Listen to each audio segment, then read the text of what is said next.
Hello, I'm Isaac Hayes III, founder and CEO of Fanbase. Listen to what I'm about to tell you. The window to invest in Fanbase is closing. We've raised over $10.6 million of our $17 million goal. That means there's room for less than 6,370 people to invest in Fanbase for the average amount. The minimum to invest in Fanbase right now is $399. That makes you an owner in Fanbase today. Go to startengine.com/fanbase to invest. Why? Because current social apps have taken advantage of users for far too long, with content suppression, shadow banning, harmful racist content, and no real tools for monetization and equity. Fanbase has over 1.4 million users and counting, allowing anyone to reach all their following and monetize their content from day one. Social media is the new TV, and whoever owns the apps that distribute that content have the opportunity to own potential billion-dollar companies. While big platforms with uncertain futures are failing to serve their users, Fanbase is stepping up to fill the gap. Don't wait until it's too late. Invest now, invest for yourself and your future. Go to startengine.com/fanbase and own the next generation of social media.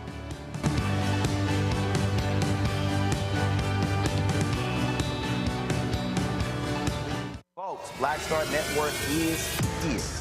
Hold no punches! I'm real revolutionary right now. Support this man, Black Media. He makes sure that our stories are told. Thank you for being the voice of Black America, Roland. Stay black. I love y'all. All momentum we have now, we have to keep this going. The video looks phenomenal. See, this difference between Black Star Network and Black-owned media and something like CNN. You can't be Black-owned media and be scared. It's time to be smart. Bring your eyeballs home. You dig?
Hey, folks, today is Friday, August 8th, 2025, coming up on Roland Martin Unfiltered, streaming live on the Black Star Network from Cleveland, where I'm attending the 50th anniversary convention of the National Association of Black Journalists. We'll have the election results, who is our new president, who is our new vice president digital. Well, yours truly.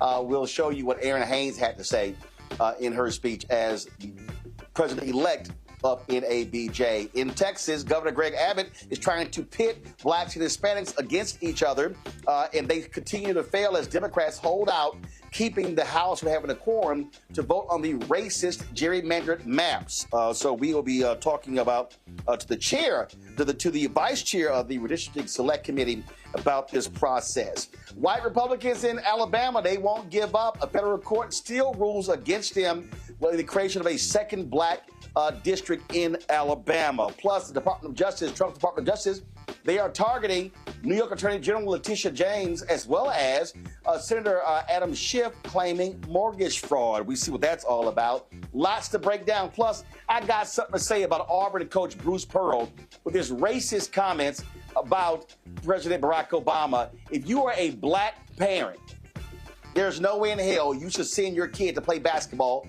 at Auburn University. Folks, it's time to bring the funk on Roland Martin Unfiltered on the Black Star Network. Let's go. He's got it.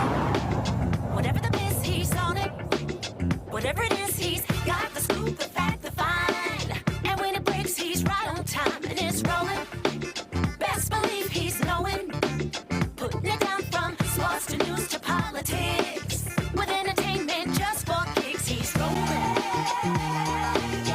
It's on go, roll, roll, y'all. It's Roland Martin, yeah. Rolling with Roland now. He's funk, he's fresh, he's real, the best, you know he's Roland Martin now.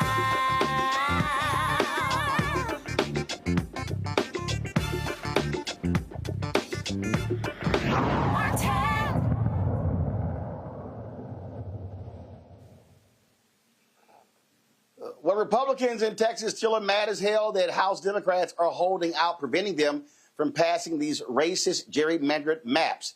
The Speaker of the House of Texas claims that he now says that if the Democrats, if they want to pick up their $750 monthly paycheck, no more direct deposit, they must do it in person. Oh, really? Is that what we're now doing? They're still whining and complaining. And so check out the new move by Texas Governor Greg Abbott. He now wants to say, oh, no, these aren't racist maps because they're going to be helping Latinos get elected in Texas. Play it. So most people know that at the beginning of a decade, all states go through the redistricting process based upon what the new census shows. Since that redistricting process took place, two things have changed. One is the law, the other is the facts. The legal change was actually catalyzed by the Democrats. Democrats filed a lawsuit in 2022 that was decided last year, where courts decided that Texas is no longer required to have what are called coalition districts. And as a result, we're able to take the people who are in those coalition districts and make sure they're going to be in districts that really represent the voting preference of those people who live here in Texas. And then the fact that's changed, we saw in the aftermath of the Trump election that an overwhelming number of Hispanics and blacks, as well as others, chose to vote for Trump. 4 of the 5 districts that we're going to create are predominantly Hispanic districts. Right. They're going to have to be voting for Republican as opposed to Democrats. Democrats think they have an ownership right to voters who are Hispanic or black. They're now learning the hard way. Those voters are supporting Republicans. Boy, he's lying. Jon Rosenthal, he is the Texas House Representative's vice chair of the Redistricting Select Committee. He joins us right now from Illinois with the other House Dems. So, John, glad to have you on the show. First of all, I'm sorry I'm late. Of course, I had an election here with the National Association of Black Journalists, so I kind of had to say a few words there. So that's why I'm a bit late. So I'm going to start with you. I got a couple of guests, but I'm going to start with you, John, first. John, here's why I'm offended. In the last two censuses, when you look at the population increase in Texas, it was Latino and black. What Republicans did was they created more Republican districts and they went for Hispanics. Now, all of a sudden, they want to take out 2 black members and say, oh, no, these are not racist maps because we're creating seats for Latinos. Does Abbott really think we're that stupid?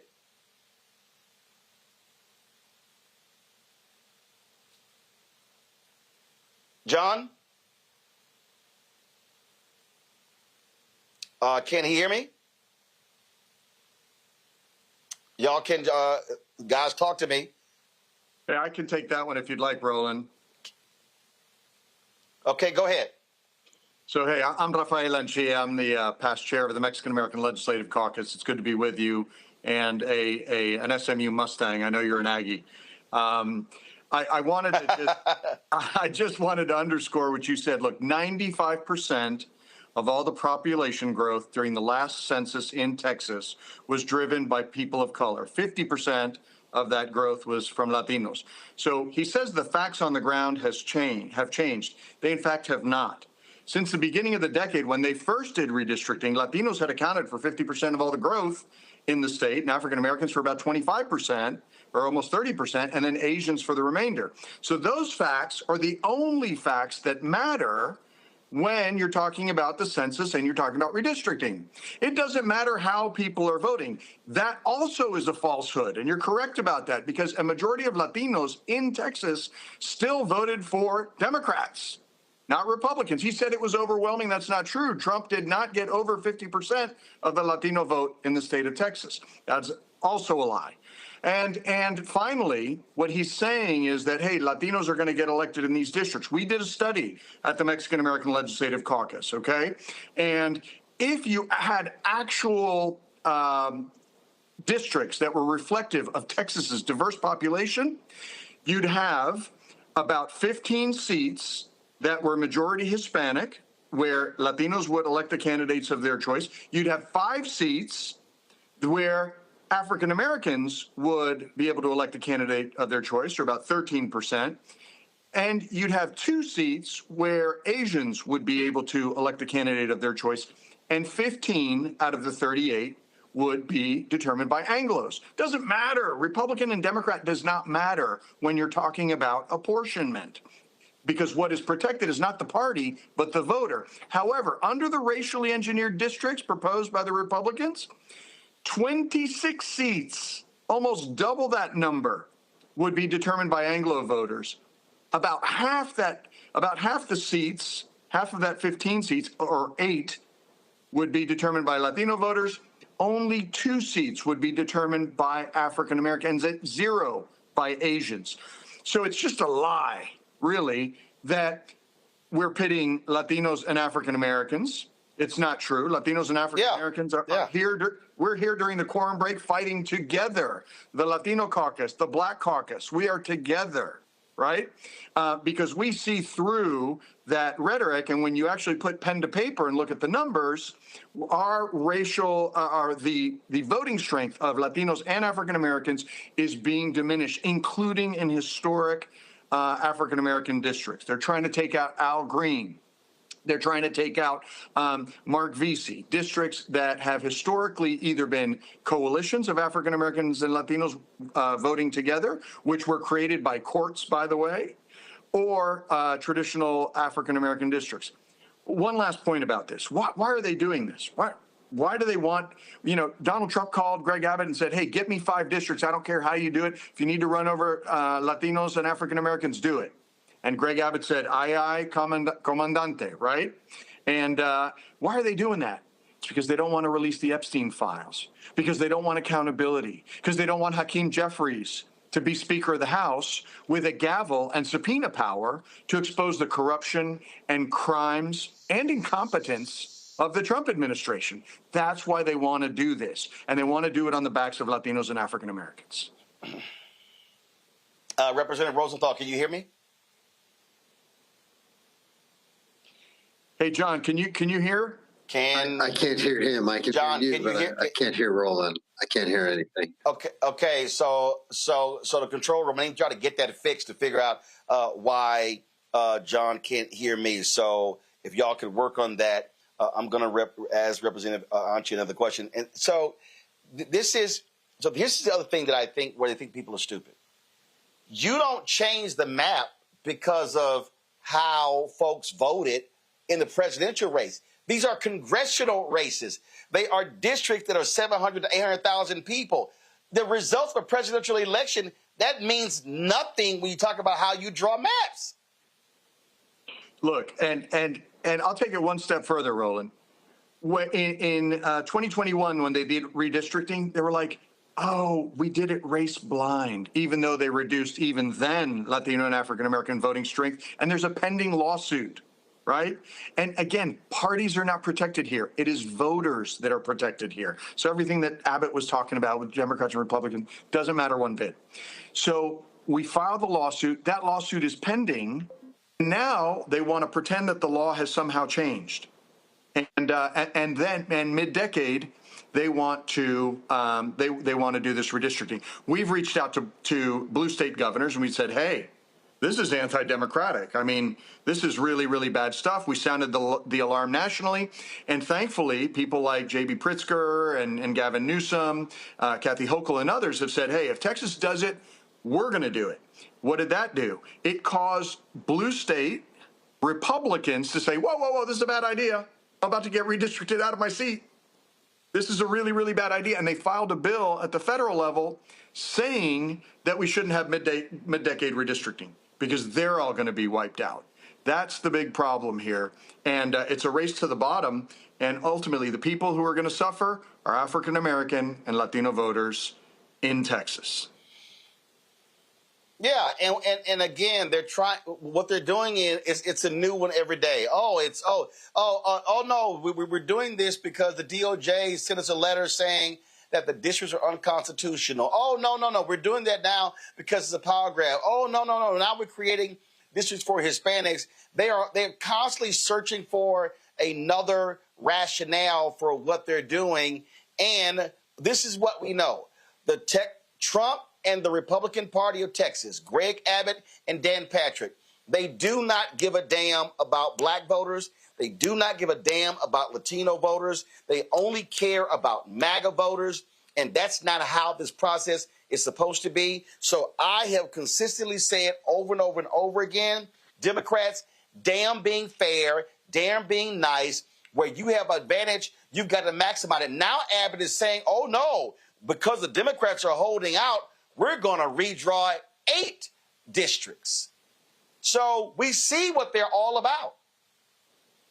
Yeah, the doubling down by Greg Abbott is really interesting. The Attorney General and Greg Abbott, when he signed the redistricting bill, said, "Hey, everything's fine. This is great. We're done with redistricting." But the minute Donald Trump called and asked for the 5 districts, he was going to get them for Donald Trump come hell or high water.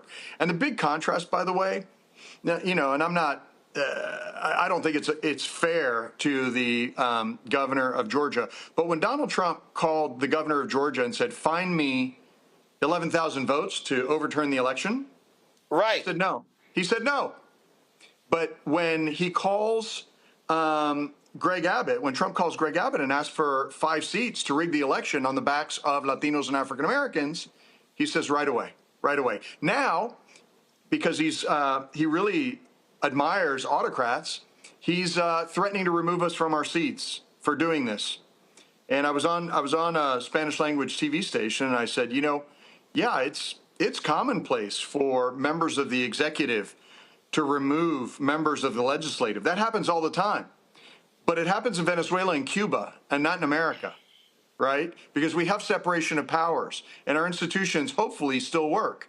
And so what he's trying to eliminate African-American legislators and declare their seats vacant, Latino members, Asian members, members of the Senate told our Democratic leader who is of Chinese descent to go back to China just recently.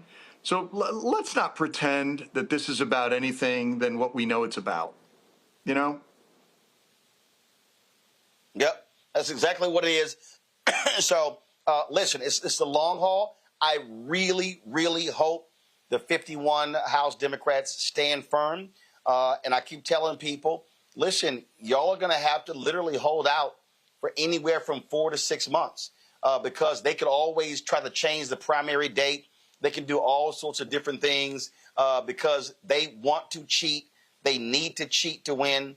We see what the numbers are looking at, the impacts of these tariffs. We see how prices are going up. They are scared to death.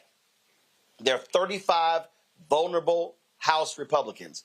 They are scared to death that they're going to lose anywhere from 10 to 20 House seats next year. And so they are trying to rig the map to guarantee they hold onto power. It's as simple as that. That's what Donald Trump and the Republicans are trying to do.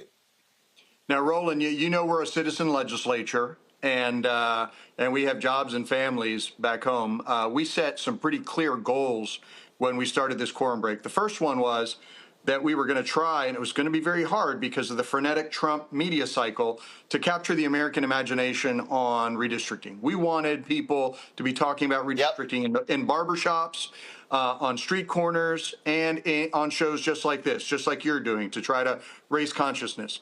I think we've done that, and I'm really pleasantly surprised because this little band of Texas state representatives was able to help elevate the conversation. The second thing we wanted to do is work with blue state governors to get them ready.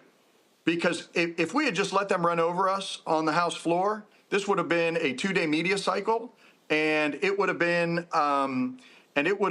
over. Like, nobody would have paid attention to Texas. It would be like, Texas Democrats lose, okay.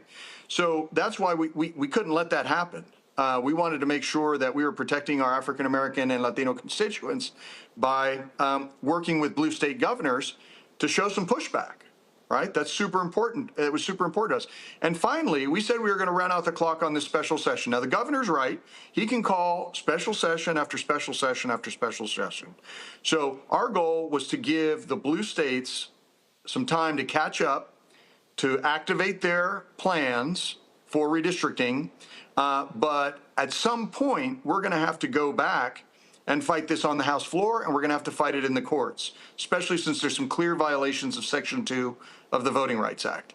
And that's kind of our strategy. So if we can tick the box and say, national conversation, blue state strategy to counteract the 5 from Texas, and we understand that we have a delegation in California today meeting with Governor Newsom. They're ready to roll. And we run out the clock on this special session, we will have succeeded, and the rest is up to blue state governors that have the trifecta of the House, the Senate, and the governorship to really counteract this stuff. The last thing I want to mention, because and I was having a conversation with one of my colleagues, and the full force of Texas state government and the federal government, now including the FBI, has been thrown against us. They're trying to fine us, remove us from our seats, and arrest us. And that may happen. What I told my colleagues is, it is usually the people getting arrested that are on the right side of history, right? And we have been able to see that throughout America's history on civil rights, on voting rights. And we really do feel we're on the right side of history here, and hope to be that fight that Democrats have been lacking for the last 2 years. And it's high time that everybody take responsibility for preserving this democracy. Absolutely. Representative Antia, we surely appreciate it. Thanks a lot. I hate we couldn't get Representative Rosenthal's audio, but we'll try to get him back on the show on Monday or Tuesday next week. We appreciate it. Thanks a lot. Thank you. Control room, if y'all are telling me California Governor Gavin Newsom is live, let's go live to his news conference. Well, let me thank everybody for taking the time to be here, and let me welcome all of you to Governor Ronald Reagan's home. Reminded of Governor Reagan's last speech in the Oval Office, where he talked about the life force of new Americans. He talked about Lady Liberty's torch. And here we are, fast forward decades later, appropriately with a portrait of Ronald Reagan looking down on the President of the United States, of America, Donald Trump, who's trying to light a torch on democracy.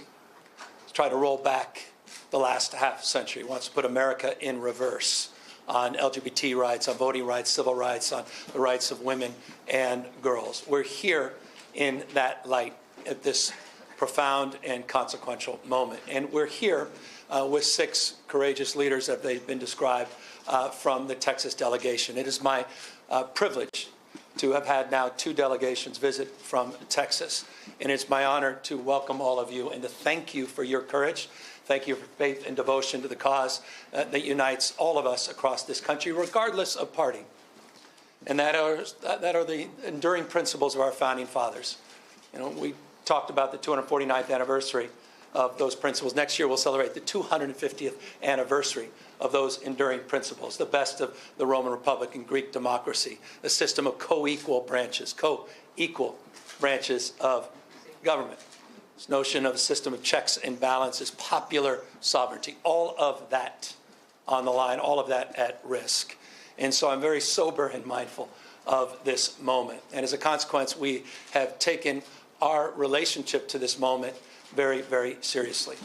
Had it not been for the courage of the Democratic representatives from Texas to stand tall and to stand up, to walk out, as is their right, as old a principle as American pie, the ability for a minority to walk out when it comes to the abuses of a majority. And they did just that to elevate not just their voices as representatives, but to elevate our voices, to call out the consequential nature of what's happening. What's happening in the United States of America is not normal. We cannot allow this to be considered normal.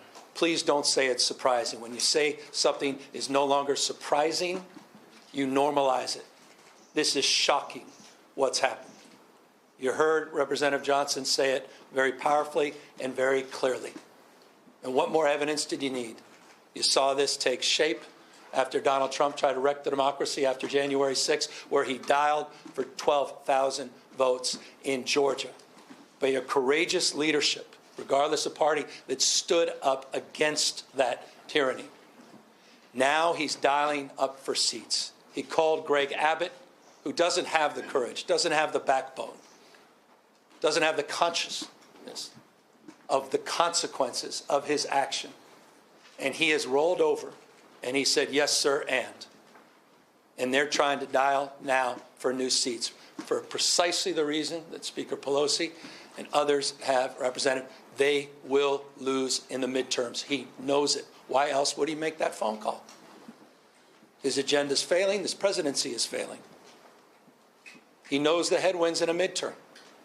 He's dialing for seats. Not only did he dial for 5 seats in Texas, he just sent his vice president, the vice president of the United States, not to console those 137 families whose lives were torn asunder because they lost loved ones to the floods. By the way, 3 members of my community in Marin County, Mark and Sarah and Johnny Walker, 14 years old, died in the flood. Mark, 50 years old. Sarah, same age. Family, friends. We were at their memorial yesterday. Vice President come to console the family members, the lives lost. He went to Indiana to continue to try to rig the election.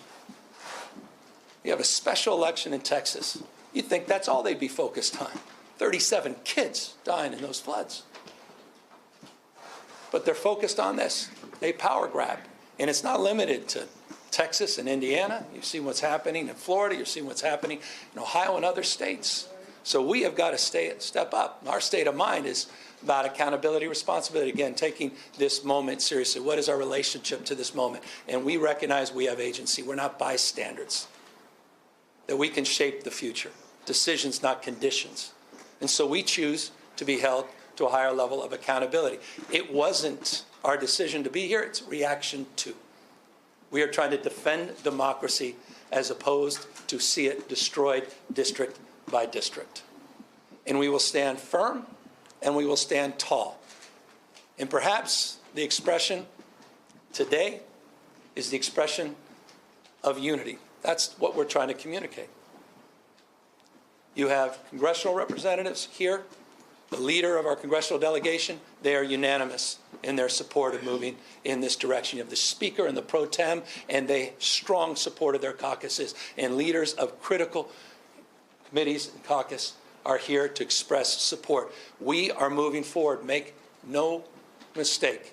California is moving forward as a state that's larger than 21 state populations combined. We are not a small, isolated state.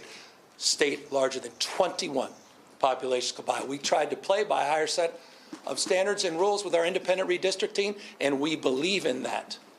And we are not talking about eliminating that commission. We are talking about emergency measures to respond to what's happening in Texas, and we will nullify what happens in Texas. We will pick up 5 seats with the consent of the people, and that's the difference between the approach we're taking and the approach they're taking. We're doing it on a temporary basis. We're doing it in a fully transparent way, and we're doing it by asking the people of the state of California for their consent and support. Mark that stark contrast to what's happening in Texas and other states. We are resolved and we are aligned in this strategy. And I'm deeply, in closing, grateful for the leadership that's assembled here today. In unprecedented time, required an unprecedented approach, an unprecedented leadership to build the kind of consensus that we believe we have. We have till August 22nd. With the leadership behind me, they will get this on the ballot. We're calling for a special election. That'll be the first week of November. It will coincide with many other municipal elections. We will raise an unprecedented amount of attention, and we will garner an unprecedented amount of support because people understand what's at stake. Final words. Because I want to reinforce what the Speaker and the Pro Tem said. You have people disappearing in the state of California, quite literally disappearing. Warrantless search, people literally being taken from the streets. I don't think this, I know it. 16-year-old kid whose mom and dad working 20 years at the same packing facility, 16-year-old didn't even know how to get back into his own home because mom and dad disappeared going to work. Young child had no brothers and sisters. That's Trump's America. That's happening as we speak. The Guard has been federalized. And by the way, Donald Trump is continuing to federalize the National Guard through the election. Pause and consider what that may mean. There is nothing normal about this. Nothing normal about this. Conditioning aid, let me make this clear in front of the Texas delegation. I am proud, and thank you to Isaac Bryan, $83.1 billion more we provided the federal government in federal taxes than we received.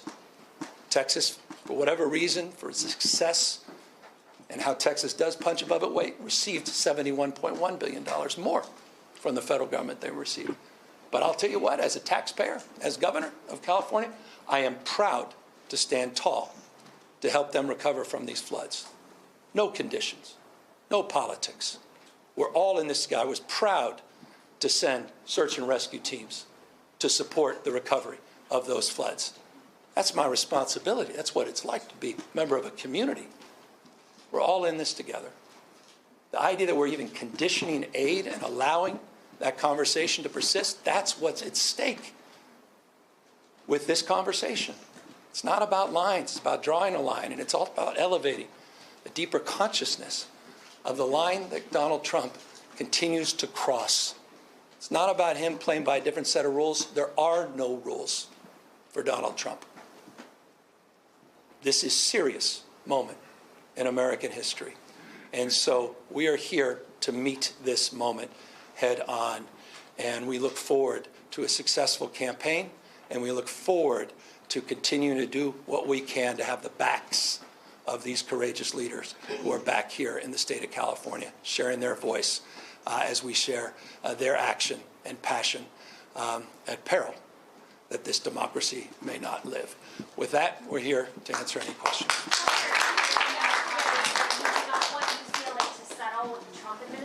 Are you taking any actions to fight? Yeah, we'll sue. I mean, this is a separate topic, but it's not necessarily disconnected from this topic.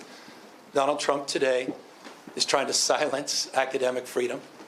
He's attacking one of the most important public institutions in the United States of America, one of the finest institutions for higher learning in the world, one of the great research institutions in this country, one of the reasons California is the tentpole of the U.S. economy, one of the reasons we have more scientists, engineers, more Nobel laureates than any other state in this nation. He has threatened us through extortion with $1 billion fine unless we do his bidding. So as long as I'm governor, I will stand tall and push back against that, and I believe every member. Folks, that was California Governor Gavin Newsom standing with 6 members of the Texas House. Now, understand what this battle has meant. Now it also is in Alabama, where a federal court has ruled that Alabama's congressional map actually violates the Voting Rights Act by not giving black voters a fair shot to elect candidates of their choice. The judges said the state's new map ignored court orders and still lacked a required second black majority district, which the legislature actually admitted.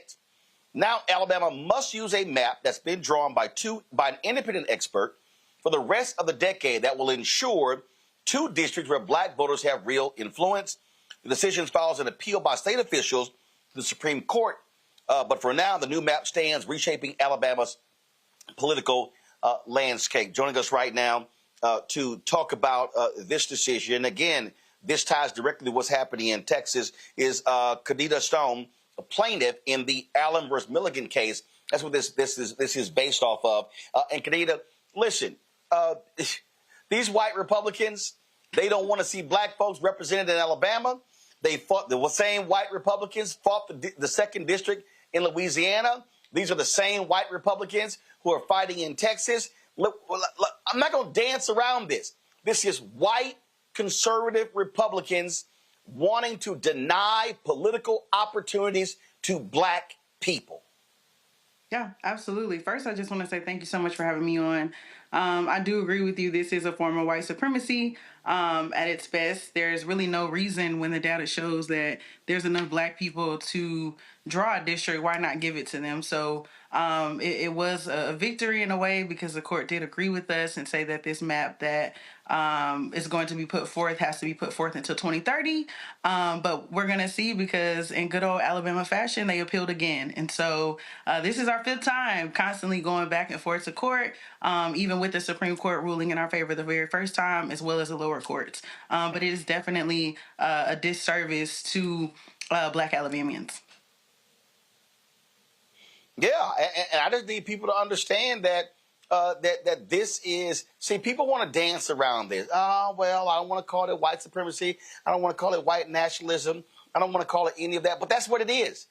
They do not care about black people.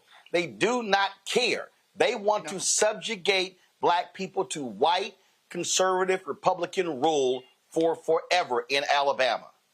Yeah, absolutely. I totally agree. And you brought up Texas, and I and my heart is with the lawmakers in Texas, but I truly do believe that they are doing what they're supposed to do, what their constituents, elected them to do, which is to protect them, fight for them, be a voice for them. And by the looks of it, I can see that Texans showed up all across the state with those redistricting hearings. But the root of it is white supremacy, like you said. And see what, and listen, although this federal court has ruled this, what do we have happening right now? The Republicans, these white Republicans, lost the case in Louisiana that went to the Supreme Court. Now they're trying to go back to the Supreme Court. They're going to hear the arguments again because now they want to actually try to attack racial districts that could wipe out anywhere from 25 to 30 members of the Congressional Black Caucus. Absolutely. Absolutely. It's very disheartening. We are in a very unique time in history, and I do believe that it is time for people to wake up and pay attention and organize in their communities, talk to each other about how these systems work, because as we all know, these systems were not created for us, but we do have a role to play by showing up and making our voices heard and organizing around the things that we want to change. I have been saying this, and you talk about waking up. I have been saying to black people, I don't know how in the hell anybody black can sit out any election. We see what these people are doing. They're not playing games. They want to cement white power for the next 50 to 100 years. What do you say to black folks who continually play games and say, oh, Roland, you're trying to scare us. It's not that bad. It's not going to be that bad. You know, what do I say to them? They need to read a book. They need to pick up a book and read. They need to know their history, because history is literally repeating itself. I would say that is all that they can do, really, is educate themselves on these issues and go to a museum in your area. If there's a museum that's telling you the history, if you don't like to read, okay, go to a museum and look at an exhibit. But we're just not in a time to be complicit, you know, and being silent and choosing to not, you know, put yourself in this, or choosing to not educate yourself, is complicity at its finest. And you are choosing for this, you know, for this to be the reality when, you know, it doesn't have to be. Yep.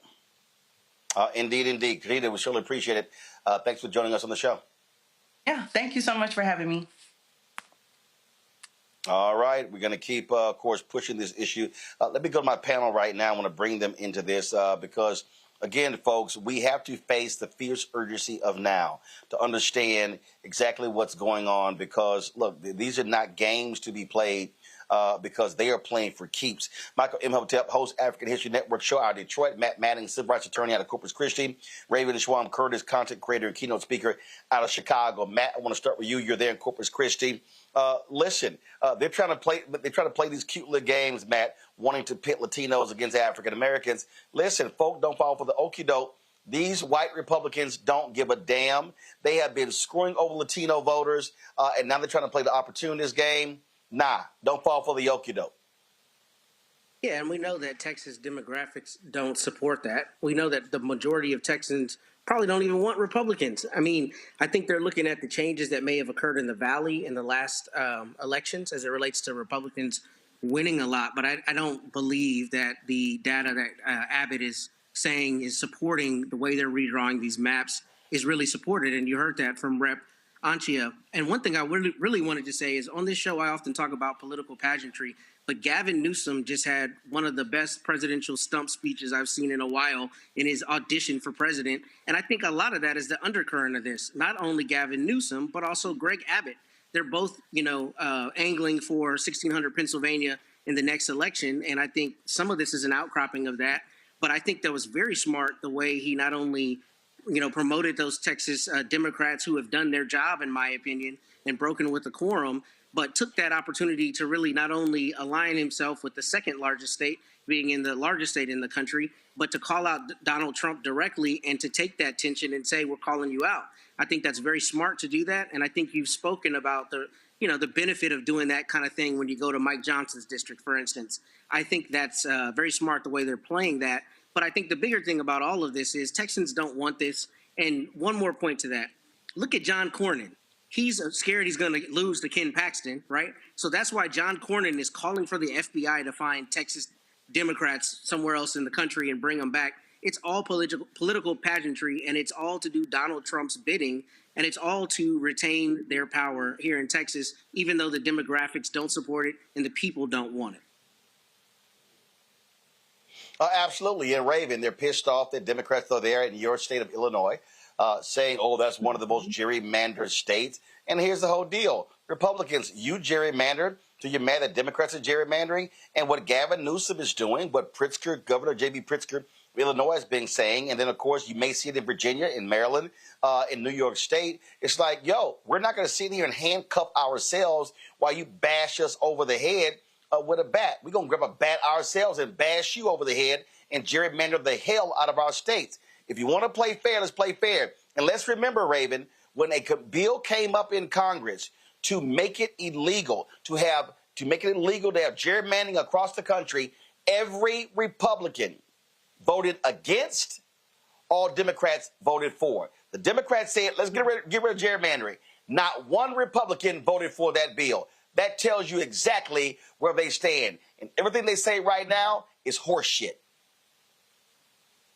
Yeah, Roland, I mean, I think you're really spot on. And kind of as Gavin Newsom was speaking, I thought it was really interesting that he mentioned the terminology of temporary gerrymandering. And I think that underlines the point that you're making, that in so many ways, when Democrats gerrymander, it's in response to the abuse of power being proliferated by Republicans. I also don't think all gerrymandering is made the same, right? When Republicans gerrymander, it's to further sideline historically disenfranchised communities. When Democrats gerrymander, it's to give voice to historically disenfranchised communities. So these types of gerrymandering are absolutely not made the same. I also really, really like what he said about it being as American as apple pie for a minority to stand up and protest, right, against a majority that is very blatantly abusing their positionality and their stance, in a congressional sort of standing. And I think this is really important to name.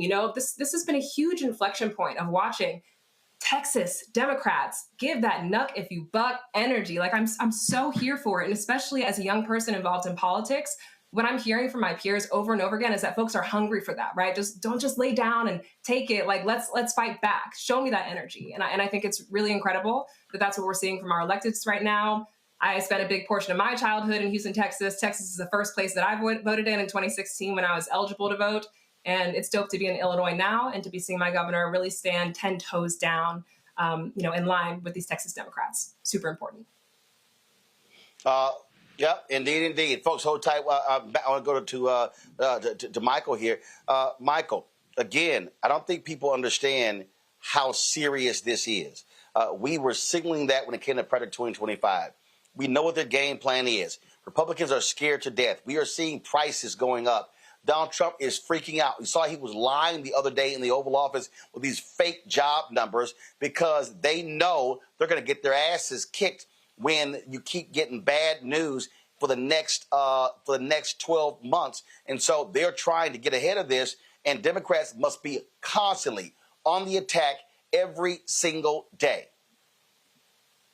Absolutely have to be on the attack every single day. But as Governor Greg Abbott increases the pressure, and as State Attorney General of Texas Ken Paxton increased the pressure, we saw today that the Speaker of the House, Dustin Burrows in Texas, in addition to announcing that they were going to that the House members have to show up to pick up their $750 stipend check, but also they were going to take away 30% of the monthly budget of each member's office as well, which impacts their staff. So Democrats are going to have to fight back economically also. Okay, and it's going to, because the pressure is increasing on Democrats, but the pressure is not increasing on Republicans. They're in Texas.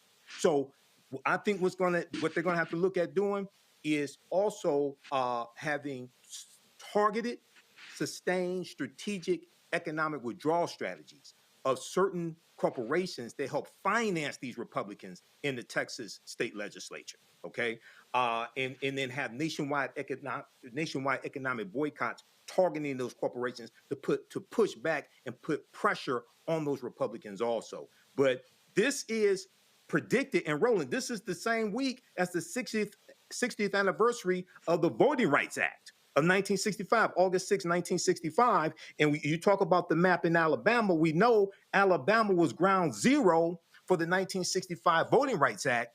And people have to connect the dots because, yes, we talked about Project 2025. This is a power grab, a white nationalist power grab that's taking place. But the reason why you needed the 1965 Voting Rights Act is because of what happened in Mississippi in 1890.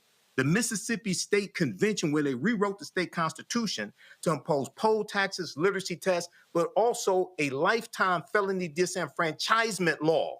So if you got convicted of a felony, you lost your right to vote for life. That felony disenfranchisement law is still law in Mississippi to this day in 2025 that went into effect in 1890. All of that was specifically targeting African-American men who were voting. So we have to connect that history to what's going on today. It was white nationalism and white supremacy in 1890. It's the same thing right now. We have to continue to fight back, but fight to win. Indeed. Hold tight 1 second. We'll be right back. Roland Martin Unfiltered right here on the Black Star Network. Don't forget to support the work that we do. Join our Bring the Funk fan club. Your dollars make it possible for us to cover the stories that matter. If you want to contribute to our show, use Cash App. Use the Stripe QR code. You see it right here on the screen. You can use the same QR code for credit cards. If you want to send a check or money order, make it payable to Roland Martin Unfiltered, send it to P.O. Box 57196, Washington, D.C., 20037-0196. PayPal's R. Martin Unfiltered, Venmo RM Unfiltered, Zelle, Roland at RolandSMartin.com, Roland at RolandMartinUnfiltered.com. We'll be right back. This week on The Other Side of Change. Diaspora wars. The internet has been swarmed. Who has a right to blackness and black culture? Who is overrepresented, underrepresented? It's too much. It's making us dizzy. We don't have to be prideful without this air of superiority, right? All stories matter within this black sphere that we exist in. Only on The Other Side of Change on the Black Star Network. Next on the Black Table with me, Greg Carr. The United States is the most dangerous place for a woman to give birth among all industrialized nations on the planet. Think about that for a second. That's not all. Black women are 3 times more likely to die in this country during childbirth than white women. These healthcare systems are inherently racist. There are a lot of white supremacist ideas and mythologies around black women's bodies, even black people, that we experience painless, right? Activist, organizer, and fearless freedom fighter Monifa Akinwole Bandele from Moms Rising joins us and tells us this shocking phenomenon, like so much else, is rooted in unadulterated racism. And that's just one of her fights. Monifa Bandele on the next Black Table here on the Black Star Network. Hello, I'm Isaac Hayes III, founder and CEO of Fanbase. Listen to what I'm about to tell you. The window to invest in Fanbase is closing. We've raised over $10.6 million of our $17 million goal. That means there's room for less than 6,370 people to invest in Fanbase for the average amount. The minimum to invest in Fanbase right now is $399. That makes you an owner in Fanbase today. Go to startengine.com/fanbase to invest. Why? Because current social apps have taken advantage of users for far too long, with content suppression, shadow banning, harmful racist content, and no real tools for monetization and equity.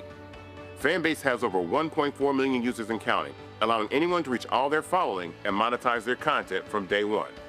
Social media is the new TV, and whoever owns the apps that distribute that content have the opportunity to own potential billion-dollar companies. While big platforms with uncertain futures are failing to serve their users, Fanbase is stepping up to fill the gap. Don't wait until it's too late. Invest now, invest for yourself and your future. Go to startengine.com/fanbase and own the next generation of social media.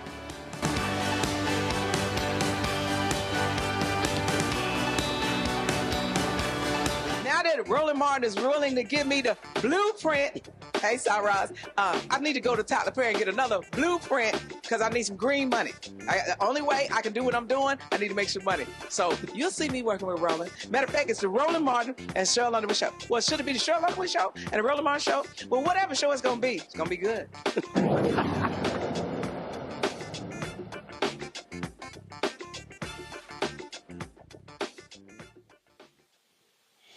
Well, we know this administration is all about grievances and going after their enemies. That's exactly what they're doing. Trump's Department of Justice is trying to go after now Attorney General Letitia James. She was the one, of course, who took Trump's punk ass to court and actually beat him because she exposed his lying and fraudulent ways as head of the Trump companies. Now they also they opened this investigation.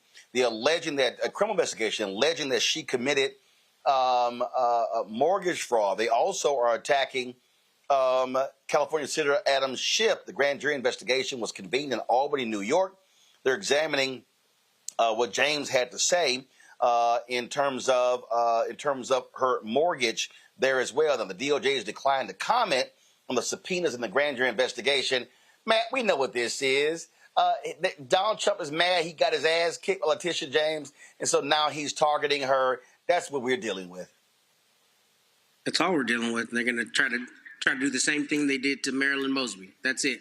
And if I remember correctly, when I read it, they were saying that they have convened the grand jury in the Eastern District of Virginia. So I'm not sure if there's a second property she owns or something, somebody scouring her records to try to make something out of nothing. But I think the larger story here is exactly what you alluded to. You know, this should be terrifying to people that the Department of Justice, which is historically an independent agency from the president is just doing the president's bidding. It's no different than a private citizen hiring me and asking me to advance his or her cause. Pam Bondi is not supposed to be Donald Trump's lawyer, and the idea that Donald Trump is mad that Letitia James not only beat him bad in court and then called him out and, called a spade all the times, the fact that he's mad about that now turning into government resources being used to harass a duly elected person who's doing a good job there in New York. I mean, this is a scary thing, but we know this. We know that this is his MO. None of this is surprising. And hopefully, I know she's got some great attorneys. They're able to cut that off at the pass, but I hope she doesn't have to sit through a trial, because the scary thing about this, as people know, is you can indict a ham sandwich. It's easy to get a grand jury to return an indictment. And even if Tish James beats it, the fact that she's put up against an indictment that is solely there because Donald Trump is mad that she's standing up against her is a terrifying notion. But it's part and parcel with what we're seeing this administration do. So it's not surprising, and I'm surprised it came this late. And we know he's going to do that with anyone else he thinks is a political detractor, especially one who's flying high like Tish James. Michael, all we hear is that Republicans, Biden weaponized the DOJ. Nobody has weaponized the DOJ and the federal government like Donald Trump the first time and now this time. They are gross, disrespectful, shameful hypocrites. Well, yes, but you're dealing with a criminal enterprise here, to quote our brother, Dr. Greg Carr. This is exactly what it is. This is stuff out of totalitarian dictatorship country. So you have Donald Trump, who's upset about the civil lawsuit that Tish James filed against him for when it came to his taxes and stating the values of properties. And that information actually came from Michael Cohen. When Michael Cohen testified in front of Congress before he went to prison, inflating the values of properties to get loans, but deflating the values of properties when it comes time to, pay taxes, things of this nature. So she wins that lawsuit.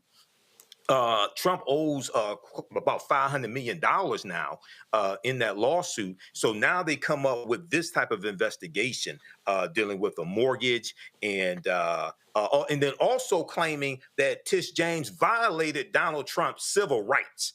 If this is not the height of caucasity, because you got Donald Trump violating black people's civil rights, you had Donald Trump, his second day in office, revoked affirmative action, Executive Order 11246, trampling on black people's civil rights. And then now they want to claim that Tish James violated his civil rights. So this is more of the white grievance coming from the Trump administration. This is what they're doing. They refashioned the civil rights department in the Department of Justice to focus on white grievance, things of this nature. And this is something Donald Trump campaigned on. So this is more nonsense. So hopefully Tish James is successful in this. Hopefully Adam Schiff is successful. But I just got to say this. I don't mean to be petty, but I bet Adam Schiff is maybe regretting jumping out and calling for Joe Biden to drop out of the race. Because remember, Senator Adam Schiff was jumping on MSNBC saying that Joe Biden should drop out of the race after the bad debate and the poll numbers and things like this. He may be regretting that now. Folks, before I go to Raven, Tish James, she addressed these attacks on her, and she says, Donald, I ain't scared of your ass. My mission is clear. I'm focused. I'm prepared. I'm ready. I've been trained by the best. I went to Howard University that overturned legal segregation in this country. I've been taught in those classrooms where Thurgood Marshall once taught. I'm not afraid of no president. Donald Trump, we're ready for you. We're coming for you. We're standing up for you. We're fighting on. We're not going down silent. Victory, my friends, is clear. It's now. And I'm not waiting 4 years. I'm waiting 2 until a speaker by the name of Hakeem Jeffries comes to bring us some rest. Come on, ladies. It's up to us. We saved this democracy before. We'll save it now. Let's go.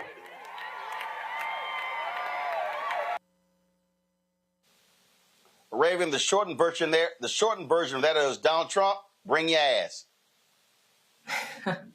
I'm so here for the energy. Yes. I mean, let's call this what it is, right? Trump is mad that a highly qualified, highly accomplished, no nonsense Black woman held him to account for his gross misconduct. It's really that simple. We've seen that he clearly thinks he's above the law. He thinks that he can be a king in a country where we don't do kings. He thinks that he can just be out here defying Supreme Court order rulings and attacking his political opponents like he's above reproach or critique. And she's saying that's not going to fly. And I'm so here for it. I really think Trump's response in this situation is like if misogynoir, toxic masculinity, and like white fragility had a baby. Like that is emblematic of how he's moving in this situation. And you know what his response also tells me? He thinks that criminality can't map onto him. And I think this is really just reflective of how people think about criminality within the context of the United States. Criminality from the top down is seen as the status quo. Criminality from the bottom up is seen as criminality as opposed to resistance, right? And he really thinks he's above the law. He thinks he's above reproach. And she's saying, no, that's not the case. It's not going to fly, and you're going to be held to account. And I hope that we can all rally behind her to make sure that that comes to fruition. Absolutely. All right, folks, hold tight. We'll be right back. Roland Martin Unfiltered on the Black Star Network. On the next Get Wealthy with me, Deborah Owens, America's Wealth Coach, Black Americans have 1/10 the wealth of their white counterparts. But how did we get here? It's a huge gap. Well, that's why we need to know the history and what we need to do to turn our income into wealth. Financial author and journalist Rodney Brooks joins us to tell us exactly what we need to do to achieve financial success. You can't talk about why we are, as Black people, where we are, unless you talk about how we got here. Bridging the Gap and Getting Wealthy, only on Black Star Network. This week on the other side of change. Diaspora wars. The internet has been swarmed. Who has a right to Blackness and Black culture?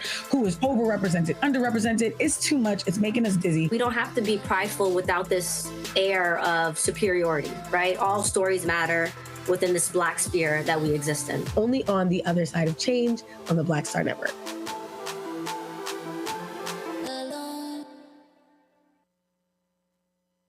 Hey, this is Motown recording artist Kim. You are watching Roland Martin Unfiltered.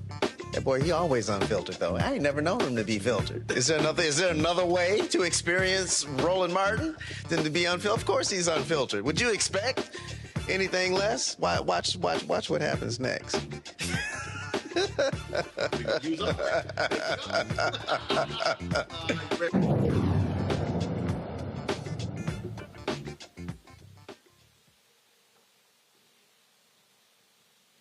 You know, it's got to be rough if you're former New York Governor Andrew Cuomo and you're now trying to team up with Donald Trump to beat Zohran Mamdani. A new report says that that's what took place, that Cuomo and Trump had a call possibly about Trump endorsing Cuomo against Mamdani. Mamdani beat him in the, of course, in the New York primary. Of course, Mamdani goes to the general election in November. Now, Cuomo is still in the race, so is incumbent New York Mayor Eric Adams. They've been going back and forth. Cuomo's been saying Adams drop out. Adams saying that Cuomo drop out. But the bottom line is Mamdani is leading in the polls, and he said it's just disqualifying if Cuomo teams up with Donald Trump to try to take him out. And Mamdani said, you know what? All right, Andrew, that's how you want to roll. Let's rumble. Looming over the election is Donald Trump, right? And there was this headline this week, and you just alluded to it in your answer right there, about this phone call between the president and Andrew Cuomo. The president denies it. Andrew Cuomo denies that phone call. And when I interviewed Andrew Cuomo recently, he said that he hadn't spoken to Donald Trump in quite some time. So why do you believe the story? Because the New York Times stands by their reporting, and I trust them more than I trust Andrew Cuomo or Donald Trump. And with Andrew Cuomo, we don't even know what it means to hear quite some time or in a while. We know from this reporting that they continue to stand by that President Trump and Andrew Cuomo had a conversation, and that is a conversation about this mayor's race. And the very fact of it is a betrayal of New Yorkers, because in this very moment, that president has stolen food from the hungry across this country, has kicked millions of Americans, more than 1 million New Yorkers, off of their health care, and has done all of this in service of one of the largest wealth transfers from working class Americans to those who already have more money than they know what to do with. So there is something to be said about the mayor of New York City having a relationship with the federal government and the president. Now, you said you'll be Donald Trump's worst nightmare. So how specifically, though, would you combat things like clawbacks of money or this threat that Donald Trump has said of a federal takeover of New York City? How would you combat that? I would make the case at every single juncture about how this is not only an overreach beyond the roles and responsibilities of the federal government, but that this is something that New York will not stand for. Now, that is not to say you take a reflexive approach, always one of opposition with regards to the federal government. If Donald Trump wants to actually deliver on cheaper groceries and wants to work with me in doing so for New Yorkers, that's a phone conversation I'm willing to have. Have you had one with him? No, I haven't. I can tell you he hasn't called me and I haven't called him, because I am still running to defend this city first and foremost. And what offends me and so many New Yorkers is the premise of that phone call was not how can we benefit New Yorkers. The premise of it was Andrew Cuomo and Donald Trump speaking about how they can stop the Democratic nominee. So a big part of you win. Raven, I don't understand. There are 8.4 million people in New York City. Okay, if Mamdani is such a threat, hey, campaign against him and beat him. But it's amazing how all of these people, Bill Ackman and so many others, oh my God, this will be a tragedy. Hey, the way you win is if you beat them. Put up or shut up. That's right. I mean, clearly New Yorkers have spoken. They want Mamdani, and there's a reason for that, because he's made it very clear that he's not going to bend to the will of billionaire interests in the way that a Cuomo will, right? And you know what? For everyone's sake, I hope it's true that Trump is endorsing Cuomo, because that will be the kiss of death to his campaign. It will be the kiss of death. But very on brand, given that they both have sexual harassment allegations. So they certainly have that in common, and birds of a feather flock together after all. You know, I think what really frustrates me about Cuomo is that essentially his argument, one of his many arguments against Mamdani, is that Mamdani is too far left, and Republicans are going to wave him around as a moniker of this particular kind of failing. And so instead, they should choose, New Yorkers should choose someone like him, who's essentially a moderate, because he'll be able to do the bipartisan dance. I think that's so ass backwards, okay? Because the response to bullying from Trump, since when is the appropriate response to bullying from Trump bending the knee and making yourself more palatable to bigots? I don't think that's how we roll. There are moments for bipartisan cooperation. I'm not saying there's not utility in that, but there are also moments where you need to stand up and fight back. That's why we chant that at protests. Stand up, fight back. And that's the kind of energy Mamdani is giving. He's giving that stand up, fight back energy, and that's why New Yorkers are rocking with him. But see, Michael, here's what's stupid to me, okay? All right. If New Yorkers say, we like what this guy is saying, they are basically saying, I don't give a damn about the labels that you put on. He's speaking to the issues. And so the problem that I have is when Democrats are responding to right-wing talking points by saying, oh, if Mamdani wins, he is going to be the leader of the Democratic Party. That's bullshit. He's not. So when Eric Adams won, was he because the mayor of New York City, the leader of the Democratic Party? No. In fact, I don't care if it's the largest city in America. Whoever New Yorkers elect ain't got a damn thing to do with the rest of the country. That's New York City. And in fact, Michael, if a Democrat gets asked this question when they go on these damn cable shows, if Jake Tapper or Kristen Welker throws a question out, this is how I would respond. I don't live in New York City. I ain't got no vote. The people there can vote for who they want to vote for. Now, if you want to ask me about my city or my state or my congressional district, go ahead and do that. But I ain't got a damn thing to say about what New York City does. Next question. Yeah. So I think part of it is, cable news, especially MSNBC and CNN, they've been losing ratings, especially after the 2024 election. Joanne Reed talked about that when she was on the Breakfast Club, explaining why she thinks she was fired from MSNBC. So, you're correct. No, the mayor of New York is not the head of the Democratic Party. You just have Republicans trying to throw something against the wall to see what sticks because they are afraid of Mamdani. Okay. The other thing is, you have to outwork your opponent, and yes, you have to get more votes. It's going to be interesting to see what happens in the general election because the general is different than a primary. Yes, Mamdani has the enthusiasm, but it was, from my understanding, a low voter turnout primary. And, you know, a lot of primaries are low voter turnouts. We just had a low voter turnout primary here in Detroit. Okay, Mary Sheffield dusted the competition.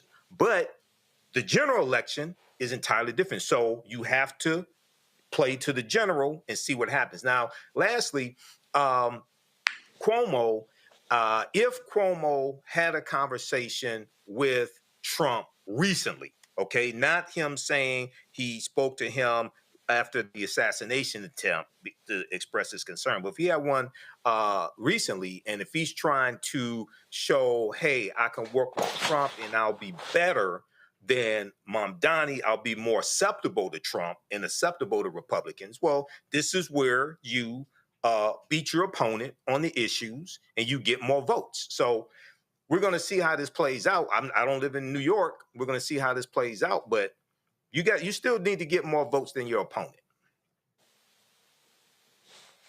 Yeah, but the bottom line is when you look at any polling right now, Matt, Mamdani is kicking Cuomo's ass, is kicking Adams' ass, and maybe if they spend more time trying to figure out why he's attractive to people, then they may have a shot at beating him.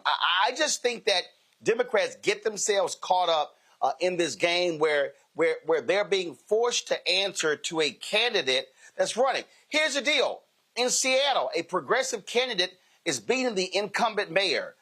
You have a group that's endorsed the progressive candidate against the progressive mayor in Minneapolis. So here's the question, Matt.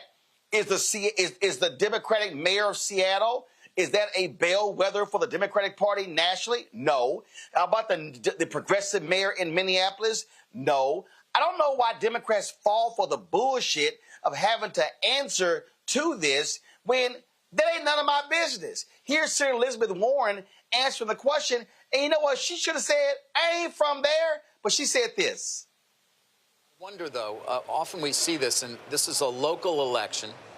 New York does not operate in a vacuum. It competes with other cities. And so this idea of somehow raising taxes on the wealthiest New Yorkers, who, by the way, I would point out, pay roughly 15% of their income right now between city and state, raising taxes on them will simply drive them away. Shouldn't the focus of a mayor be on delivering services to the constituents of the city and doing that by raising the most revenue as possible without chasing businesses and the high-income taxpayers out of the city? Because they can go to Austin, they can go to Dallas, they can go to Atlanta, they can go to Nashville. This is your issue. It's a national issue, not a local issue. The issue is affordability. Do you know how many working families are chased out of New York City every day because they can't afford housing, they can't afford groceries, they can't afford child care? What Zoran is saying is, I want people to be able to afford to live in New York City. That's what keeps it a vibrant city. That's what makes people want to live Nobody here. disagrees with that, Senator, but raising taxes in order to do it? Why is that the answer? Oh, dear. Are you worried that billionaires are going to go hungry? No, I'm worried that they're going to leave and spend their money elsewhere. You know, they've threatened to do that over and over and over. And they have. They've left. But here's the thing. And Goldman Sachs, when they create new jobs, they do it in Dallas. And Blackstone won't build a new headquarters. And go on and on. You want to have a workable city. You want to have a city that's vibrant. You want to have a city where the streets are full, where there are things for sale 24 hours a day. Then you need people who can live here and work here. Well, we got that right now, by the way. I would point out New York is thriving. So now it's doing pretty well, actually. I'm glad you think they're doing well because a lot of people are struggling to pay for housing. A lot of people are struggling to pay for groceries. And I got to tell you, mamas and daddies who are facing $25,000 a year to pay for child care. Those are national issues. I mean, I know they are the local state, but you can't. New York City. Yes, but if you deal with them in that way, by what is always your backup, just tax them more, they will leave. No, the backup is make this city and make this country work for everyone. I get that the Republican point of view is make this country and make every city in this country work better and better for a handful of billionaires and let everybody else eat dirt. But what Mamdani won on in a Democratic primary is he said, I'm going to address affordability. And he didn't win by one vote. No, he won by a lot. It's very much unclear he lot. has the ability to actually do it, by the way, based on the laws and what the governor has to say and what he would actually have to do. You know, I love that as the fallback position, and that is he's fighting for the right thing, but maybe the billionaires will have a way to everybody block wants him. a more affordable city. There's no doubt about that. The question is how you go. I actually do have a doubt about that. The build more billionaires housing. sure don't want to pay their part on this. You build. Okay, Matt, see, here's the problem here, and this is how idiotic David Faber is, okay? So I just want everybody to listen to what he said. That this is not a local issue, it's a national issue. So if Mamdani does this, he's going to run the rich people out, and they're going to go to other places. And they're going to build in Austin and in Dallas and in Florida. Matt, I'm confused. That if it's a national issue, as Faber said, and they go to other states, isn't that national? Doesn't that mean the nation still benefits? I mean, this is what happens when you are so out of touch on CNBC, when you are so quick to defend rich people, you don't even know what the hell you're saying. This is a national issue. Senator Warren, aren't you concerned that if Mamdani does this, he's going to run the rich people to other states? Doesn't the nation still benefit with them being in America? Now, if Faber made the argument that Senator Warren, the actions of Mamdani, if he wins, he's going to run them out of the country, then David Faber, that becomes a national story. Otherwise, it's a local story. I don't understand what the deal is. And again, I don't live in New York City. I don't give a shit. It has no impact on me because I don't live there. This is why these rich-ass people who are anchors on television do not speak for regular, ordinary people because, I mean, Mamdani, he's sitting here saying he's going to raise taxes. Shouldn't a mayor be concerned about delivering services? Well, how do I deliver services if I have a collapsing tax base? I have to pay for the services somehow. These idiots don't even know what they sound like when they're talking, Matt. Well, first, they can run Elon Musk back because he built a campus about, 3 miles from my parents' house in Austin. So I'd be glad to have him gone. Whatever, takes Tesla leaving, I'm happy to have happen. But, one of the things I think is kind of the undercurrent here that nobody's talking about, or maybe you've talked about it on other shows, is I'm wondering if there is a concern in the Democratic Party and a hope in the Republican Party that Mamdani gets elected so they can try to call all Democrats socialists because he's a Democratic socialist. I don't know how much that... But they do it anyway. Right? I know.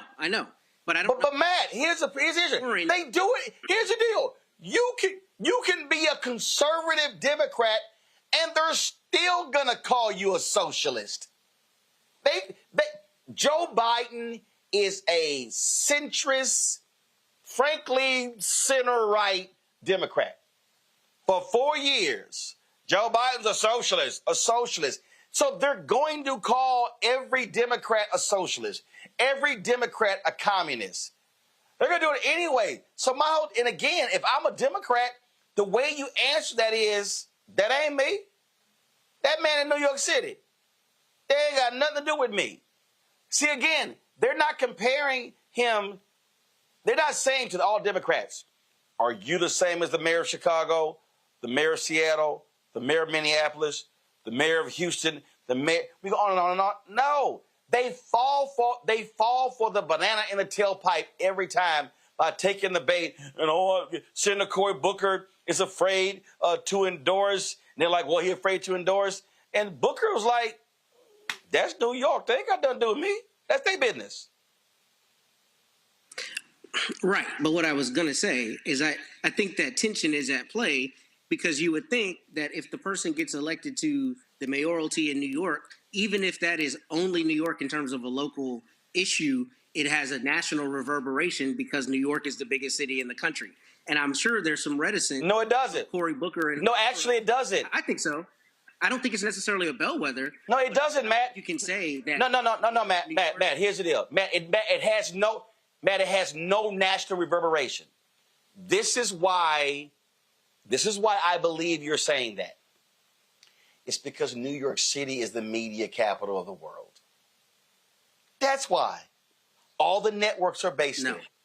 The major media companies are there. So follow me here. The major media companies, they work in New York City. So it's big to them. So they then make it big on the air. The mayor of New York City has zero thing to do with Florida, Mississippi, Alabama, Louisiana, Texas, Oklahoma, Arizona, New Mexico, Colorado, Idaho, California, Washington State, North Dakota, South Dakota, Wyoming, Montana, Illinois, Iowa, Michigan, Wisconsin, Kansas, Missouri, Maine, New Hampshire, South Carolina, North Carolina, Tennessee, Vermont, Virginia, Maryland, Georgia, nothing. But because the media is centralized in New York City, this is going to impact the nation. It won't. He gets elected, it ain't impacted Raven in Chicago. It ain't doing nothing to Michael in Detroit. It ain't doing nothing to you in Corpus Christi. But it's a media story. Yeah, maybe so. And I'm not saying that I think what's actually happening in New York is going to affect me on the ground, but on a smaller level, whatever they do at home in Austin gets sent around and attributed to Democrats in Texas. So I don't think you can say a socialist who's elected mayor in a landslide there in New York is not going to have a national reverberation in terms of how Republicans play it. That's all I'm getting at. I'm not talking about it there being a substantive effect of what happens in New York City anywhere else in the country, because obviously it's a very, isolated locale. I'm saying I wonder if Democrats are concerned to really say what he's saying substantively is valuable because they're worried about being tied to someone who's actually a member of the Socialist Party or a Democratic Socialist, and therefore they're concerned about their own electoral effects and how that could potentially affect them down the road. That's all I'm getting at. But Raven, here's the problem with that. They're going to call you a socialist even if you're not. They called Kamala Harris a socialist, Biden a socialist, Obama a socialist. It's a default for Republicans. Mm-hmm. That's right. And I don't know, maybe this is radical of me, but what's so wrong with socialism anyways? I mean, I think one of the things that makes us robust and capacious as a party is that we don't fall into the same kind of groupthink cult mentality, at least to the same extent that I think Republicans do. We have ebbs and flows and deviations. We're not all on the same page about all the same things. Now, sometimes that turns into the game of, well, I'm more morally righteous than you, and a kind of carceral politics of discarding one another when we're not 100% on the same page about things. But I don't think it's a bad thing that someone is coming in with a new idea. Real talk, if what we had rocking right now was working, we wouldn't be in the situation that we were in. Like, people are so resistant to new ways of thinking, new ways of organizing, new ways of thinking about government and thinking about community and redistribution of wealth and resources. But we need some radical new ideas, and that should be okay. And I think establishment Democrats who are so deeply enmeshed in current power structures as they exist, feel very threatened by that. They don't know how to reckon with that. Maybe perhaps they personally don't benefit from that. And so it's more comfortable to distance yourself. But young people want some new energy. Come in, shake it up, give me some new ideas, meet people's material needs, right? Like Elizabeth Warren was saying, meet people's material needs. People cannot afford groceries. People cannot pay for their rent. What are you going to do about it? What y'all have been doing is not working. So now someone is coming in with new ideas and you want to guffaw at them? No, I'm going to hear what he has to say. And you should too. Michael, I just think, again, Democrats fall for the banana and the tailpipe every time. If somebody, I'm sorry. If somebody, if I am the United States Senator from Massachusetts, and if they're sitting here saying, and matter of fact, I would flip it. So, Senator, do you think that if the socialist elected mayor of New York City, it's going to somehow hurt? Then I would literally sit there and say, have you ever asked about the mayor of Seattle? The mayor of this city, that city, that city, that city, that city. Like, this is literally, like, I'm not even entertaining it. That, to me, is the problem.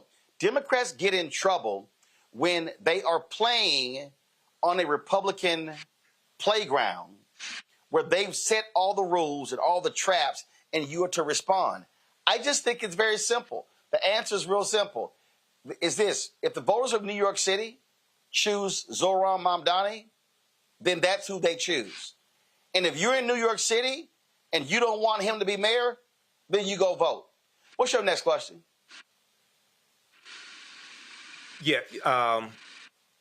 Well, one, yes, the major media outlets, they're stationed in New York City. Like, hold on, Michael, hold on, Michael. So let me go ahead and add this so you can respond to it, which backs up what I'm saying. During the debate, did you see what happened during the debate? When they said, if you're elected mayor, what's the first trip you're taking? Every candidate, I'm going to Israel. I'm going to Israel. I'm going to the Holy City. I'm going to Israel. You know what Mamdani said? He said, well, actually, I'm not going anywhere. I'm trying to take care of New York City. Right. Brilliant answer. That was him saying, as the mayor of New York City, I ain't got shit to do with Israel. That ain't no foreign policy component about being the mayor of New York City. He was like, somebody's going to keep my ass right here and deal with the issues of New York City. It was a brilliant, brilliant answer. Yeah, I did see that. So New York City being the center of media, and we just saw Good Morning America just move their studios to New York City. But the other thing is that New York City. No. Good Morning America. Good Morning America was always in New York City. They were in Times Square. They moved their studio to out of Times Square to the Hudson. The ABC bought a bunch of space in the Hudson Yards, so they moved it from Times Square to Hudson Yards. But they're still in New York City. Still in New York City, okay. Because I saw when they celebrated it. The other thing is New York City is where, you have Wall Street also, okay? So you're dealing with the financial markets. But yeah, to your point, a lot of times Democrats, you're dealing with a big tent party, number one. But a lot of times, they do take the bait and may not try to be put into a box, but it is true that they're going to call you either a socialist or a communist regardless. And most Republicans don't know the difference between socialism and communism. They use the terms interchangeably, okay, to try to put you into a box, to cast you a certain way. They did this with Biden, which is totally ridiculous. That Biden had to tell him, no, I'm a capitalist. Okay, I'm not a socialist. So these are the games that, Republicans play. But New York City, the mayor of New York City is not really going to impact these other states. Now, I think something that shifted was when 9/11 happened and Rudolph Giuliani was called America's mayor. And I think that may have shifted. But because that was a tragedy. But Michael, it actually didn't. You can go back to the 70s when Lindsay was mayor, when Ed Koch was mayor, Dinkins was mayor, before Giuliani.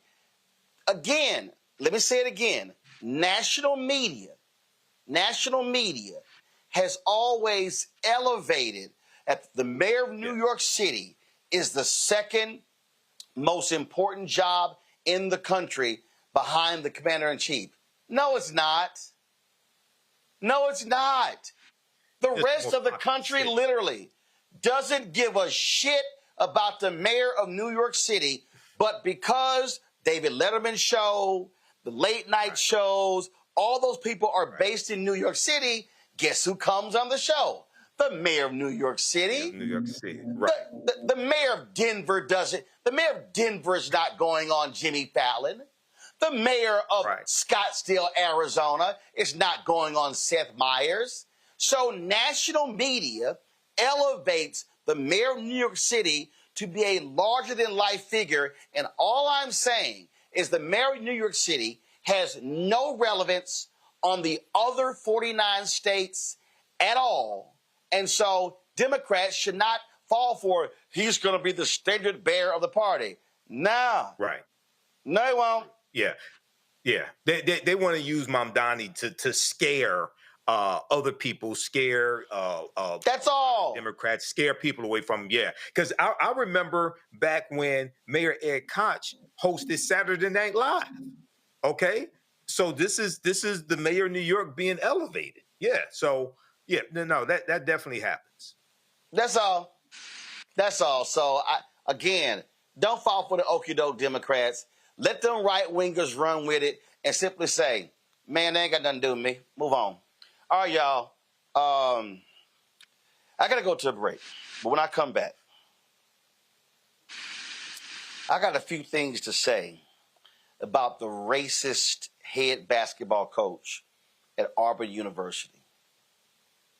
And I'm telling you right now, if black parents, y'all have got to get some courage, and no black parent, not one black parent, should let their son play basketball for that racist bastard Bruce Pearl at Auburn. I'm explaining why next.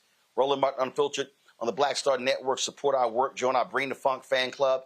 You can get Cash App using the Stripe QR code. You see the QR code right on the screen. You can also, of course, use that QR code for credit cards. Checks and money orders. Make it payable to Roland Martin Unfiltered, P.O. Box 57196, Washington, D.C. 20037-0196. PayPal is R Martin Unfiltered, Venmo, RM Unfiltered, Zelle. Roland at RolandSMartin.com. Roland at RolandMartinUnfiltered.com. We'll be right back. On the next, A Balanced Life with me, Dr. Jackie, we're talking about leveling up, or to put it another way, living your very best life. How to take a bold step forward that'll rock your world. Leveling up is different for everybody. You know, I think we fall into this trap, which often gets us stuck because we're looking at someone else's level up journey, what leveling up means to them.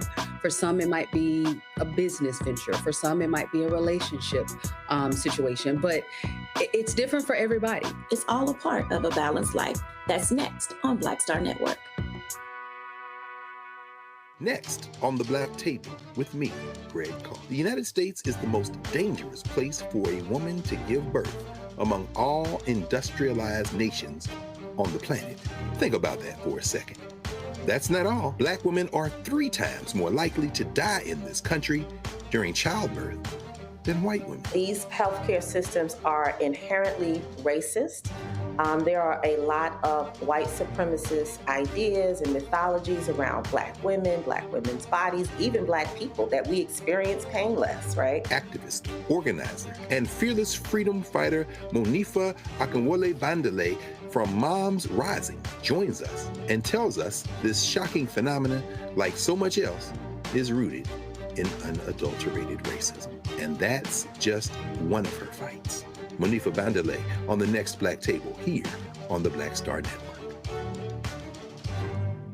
This week on the other side of change. Diaspora wars. The internet has been swarmed. Who has a right to blackness and black culture? Who is overrepresented, underrepresented? It's too much. It's making us dizzy. We don't have to be prideful without this air of superiority, right? All stories matter within this black sphere that we exist in. Only on the other side of change on the Black Star Network.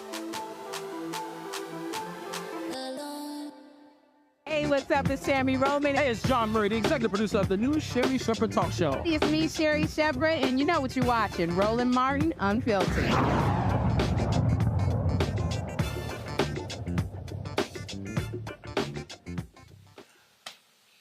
Folks, my book is called White Fear, How the Browning of America is Making White Folks Lose Their Minds. And I said it many times that the election of President Barack Obama caused white folks to trip. Now, let me be real clear. Obama got white support. There were people who were excited, who were happy. But the fact of the matter is, it's some white folks in this country who could not stand the fact that a Negro, even though daddy black from Kenya, mama's white, nah, way too much blackness in the Oval Office. Here you have Auburn basketball coach Bruce Pearl, who loves to demand unqualified support from Israel because he's Jewish. Listen to the trash that he spewed on that white right-wing rag of a media outlet, Outkick. I get so frustrated when I hear what a terrible country we are, how racist we are, how this is not the land of opportunity for everybody. Look, we've got a lot to work on, and there's racism that absolutely does exist, and it's wrong. But it's a lot better for my players than it was for their fathers or for their fathers' fathers or their fathers' fathers. And so I want my guys to recognize there are going to be obstacles, but not roadblocks. And that's what Barack Obama did. However, as our president, other than just love listening to him talk because he's such a great orator, I disagree with so many of his policies. I thought in so many ways, rather than uniting us as a country, even by race, he divided us. Everything was black and white. Everything was the obstacles that were against, my players from being successful. I'm trying to teach my guys, look, I don't want you working at Subway. I want you owning 5 of them. And that's possible. I think in many ways, Barack Obama told a different story. So it's hard to criticize him, though, because you get a lot of feedback that's really, really negative. My point on Obama the last time was this. He was calling on Israel for a ceasefire. He was calling on Israel to stop the war. He was calling on Israel, to release the hostages. And I'm like, dude, they're not the ones holding the hostages. They didn't start this war. The war and the violence and all the atrocities that go on both sides of the war end the minute that Hamas surrenders, releases the hostages.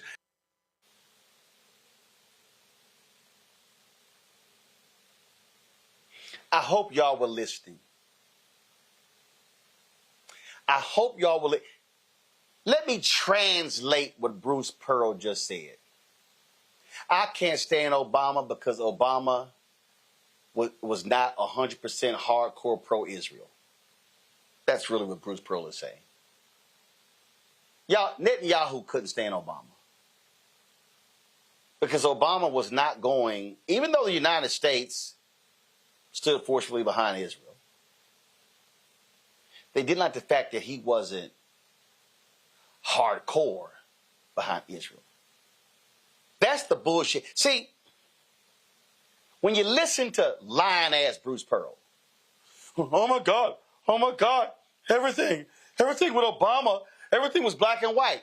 That's absolute bullshit. Bruce Pearl is so full of shit. Well, Obama, I don't want my guys to work at Subway. I want my guys to own 5 Subways. Hey, Bruce, are you aware that it was under Obama when the rules were changed to allow an increase in crowdsource funding to build businesses? Are you aware of that? Bruce, are you aware of the economic things that Obama talked about? See, y'all, it's white people like Bruce Pearl who love to, Obama divided us. Please, Bruce, I want you to explain exactly how Obama divided us. I don't know, and maybe when I go to the panel, not right now, but maybe when I go to Michael and Raven and Matt, maybe they can help me recall just the divisive whitey go to hell speeches that Obama gave. I'm trying to remember. I'm trying to remember all of the white America, y'all can kiss my ass news conferences that Obama had. I can't recall those. See, what Bruce Pearl would never, ever own up to is that the mere presence of Obama is what pissed off white folks in this country. See, the Bruce Pearls of the world, see, they were, well, you know, I want my guys to know that there are obstacles and there are. Bruce, your punk ass is in Alabama. And see, y'all, Bruce Pearl has kissed so much MAGA ass. Love him some Donald Trump.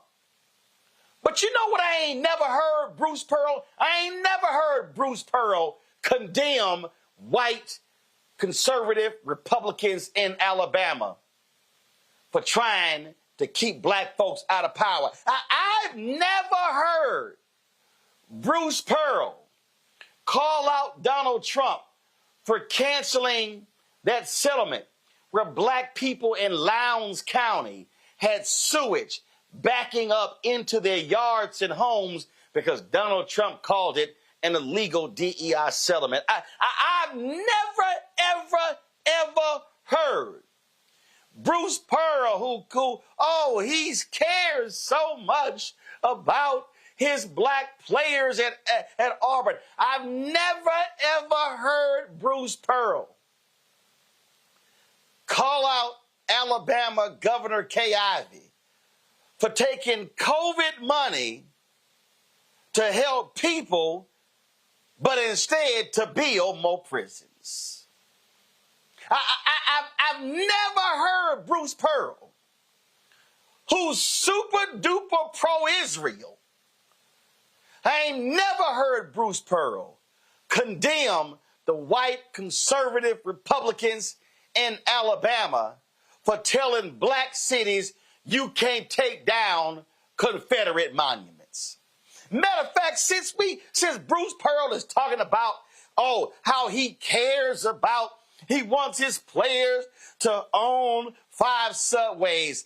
Show me the last time Bruce Pearl had a summit in the Black Belt of Alabama to talk about economic revitalization in Selma and Montgomery. See, by all means, I need to see Bruce Pearl standing up for what's right. See, please, Bruce Pearl, can you show me the evidence of when that black man was shot in the suburbs of Birmingham when he was with his girlfriend and black folks have been protesting the release of the body cam footage? Oh, by all means, Bruce, please show me where you were standing with the family.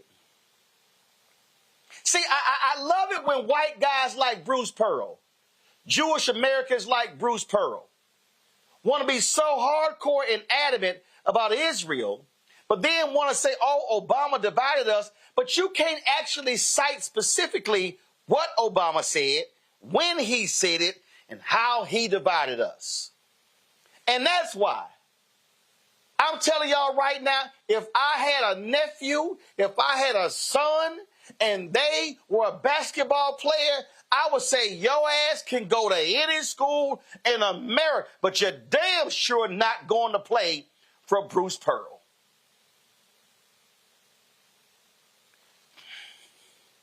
See, it's the presence of some black people that's so unsettling to bigots like Bruce Pearl. Because, see, what they want is they want the nice, quiet, yeah, boss. Yeah, boss. See, Bruce, he want them Negroes who don't look them in the eye, who bow their head and sort of walk up hunchback. See, Bruce Pearl want them Negroes. Ooh, Master Bruce, how you doing? Lord, thank you so much for being able to take my son and letting him play basketball under you. Oh, Master Bruce, oh, please teach my son how to dress. Please, Master Bruce, teach my son how to walk. Oh, Master Bruce, teach my son how to toot. How about this, Bruce Pearl? Why don't you teach your black basketball players how not to be a cheat at basketball? Because your ass cheated at Tennessee. That's why you had a show cause from the NCAA. Your ass cheated at Alabama.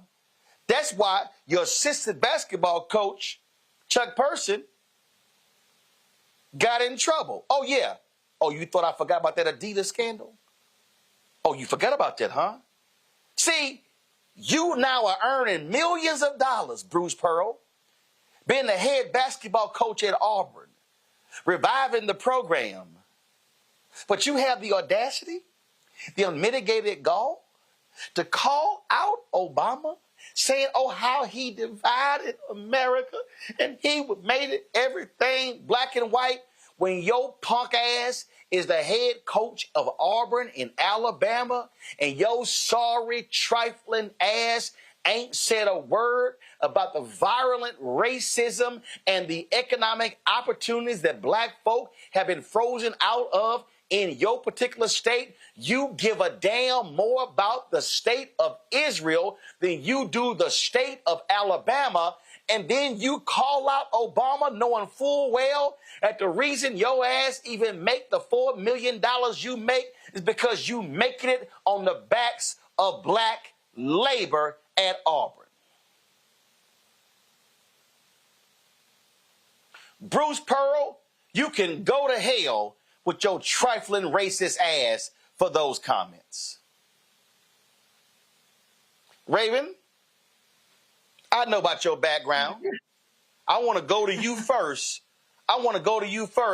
Because this is the kind of bullshit that we have to deal with from some Jewish Americans who want to play games, but need to be called out on a bigotry and racism. Ooh, there's a lot to unpack there, Roland. I mean, I'll start with this. You know, I'm Black and Jewish. I'm a progressive woman. I talk a lot about politics, education online every day. I think that there's a lot to delve into here. But Roland, what I first want to talk about is this claim that Obama divided us as a country that you're naming. And that is a fallacy, right? I think what really divided us as a country, if we want to be honest, is that folks thought that once Obama was elected, we would be a post-racial society. Remember that whole discourse? Oh, well, we elected one Black person, so now we don't have to reckon with race anymore. We don't have to talk about it anymore. We don't have to dissect it and make good on promises around things like reparations or reconciling harm done.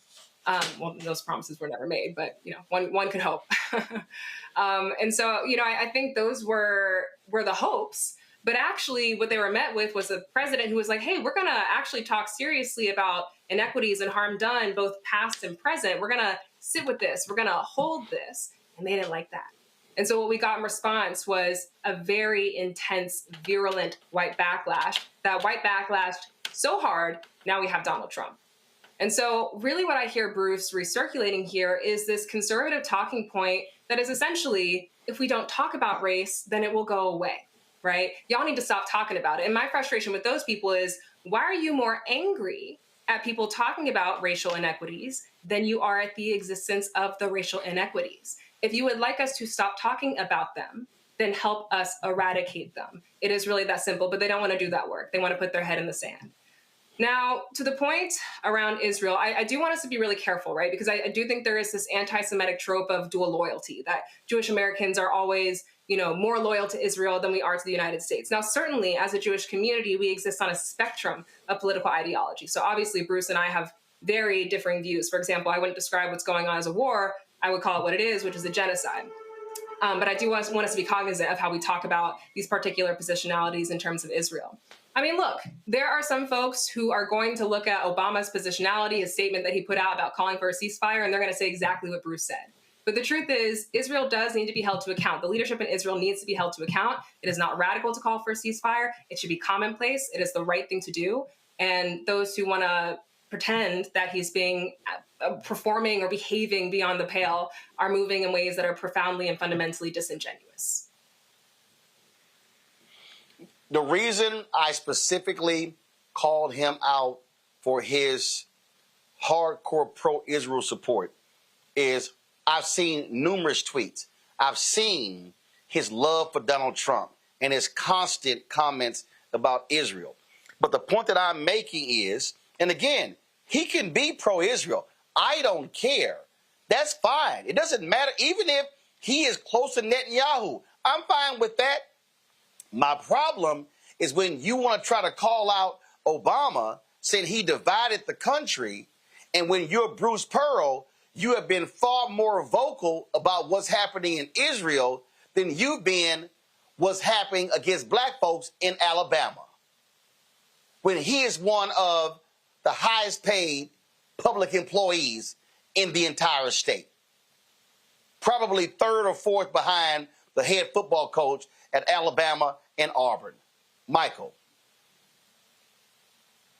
Yeah, there's a lot here. Well, Trump is dividing America. So it's interesting. Bruce Pearl says this about President Obama. Obama tried to unite America.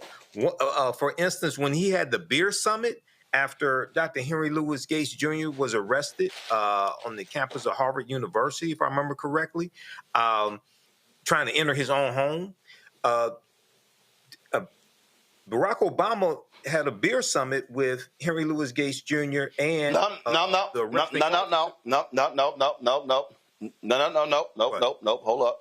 Hold up. We got to tell the truth about that. We got to tell the truth. Go ahead. Obama did not want to have a beer summit. No, Obama didn't want to have a beer summit. Yep. Here's what happened with that. In that news conference, President Obama said the Cambridge, Massachusetts cops acted stupidly in arresting Skip Gates after it was determined that was his house. Yes, he did. White right-wing media, white right-wing media and Fox News took that. Obama calls cops stupid. Obama hates law enforcement. Now, let me tell you what happened. Right. The next day, I'm going to tell you what happened in the Oval Office. The next day, Obama's white aides went to the Oval Office. We going to have to walk this back. I was told point blank. Obama said, get out of here with that.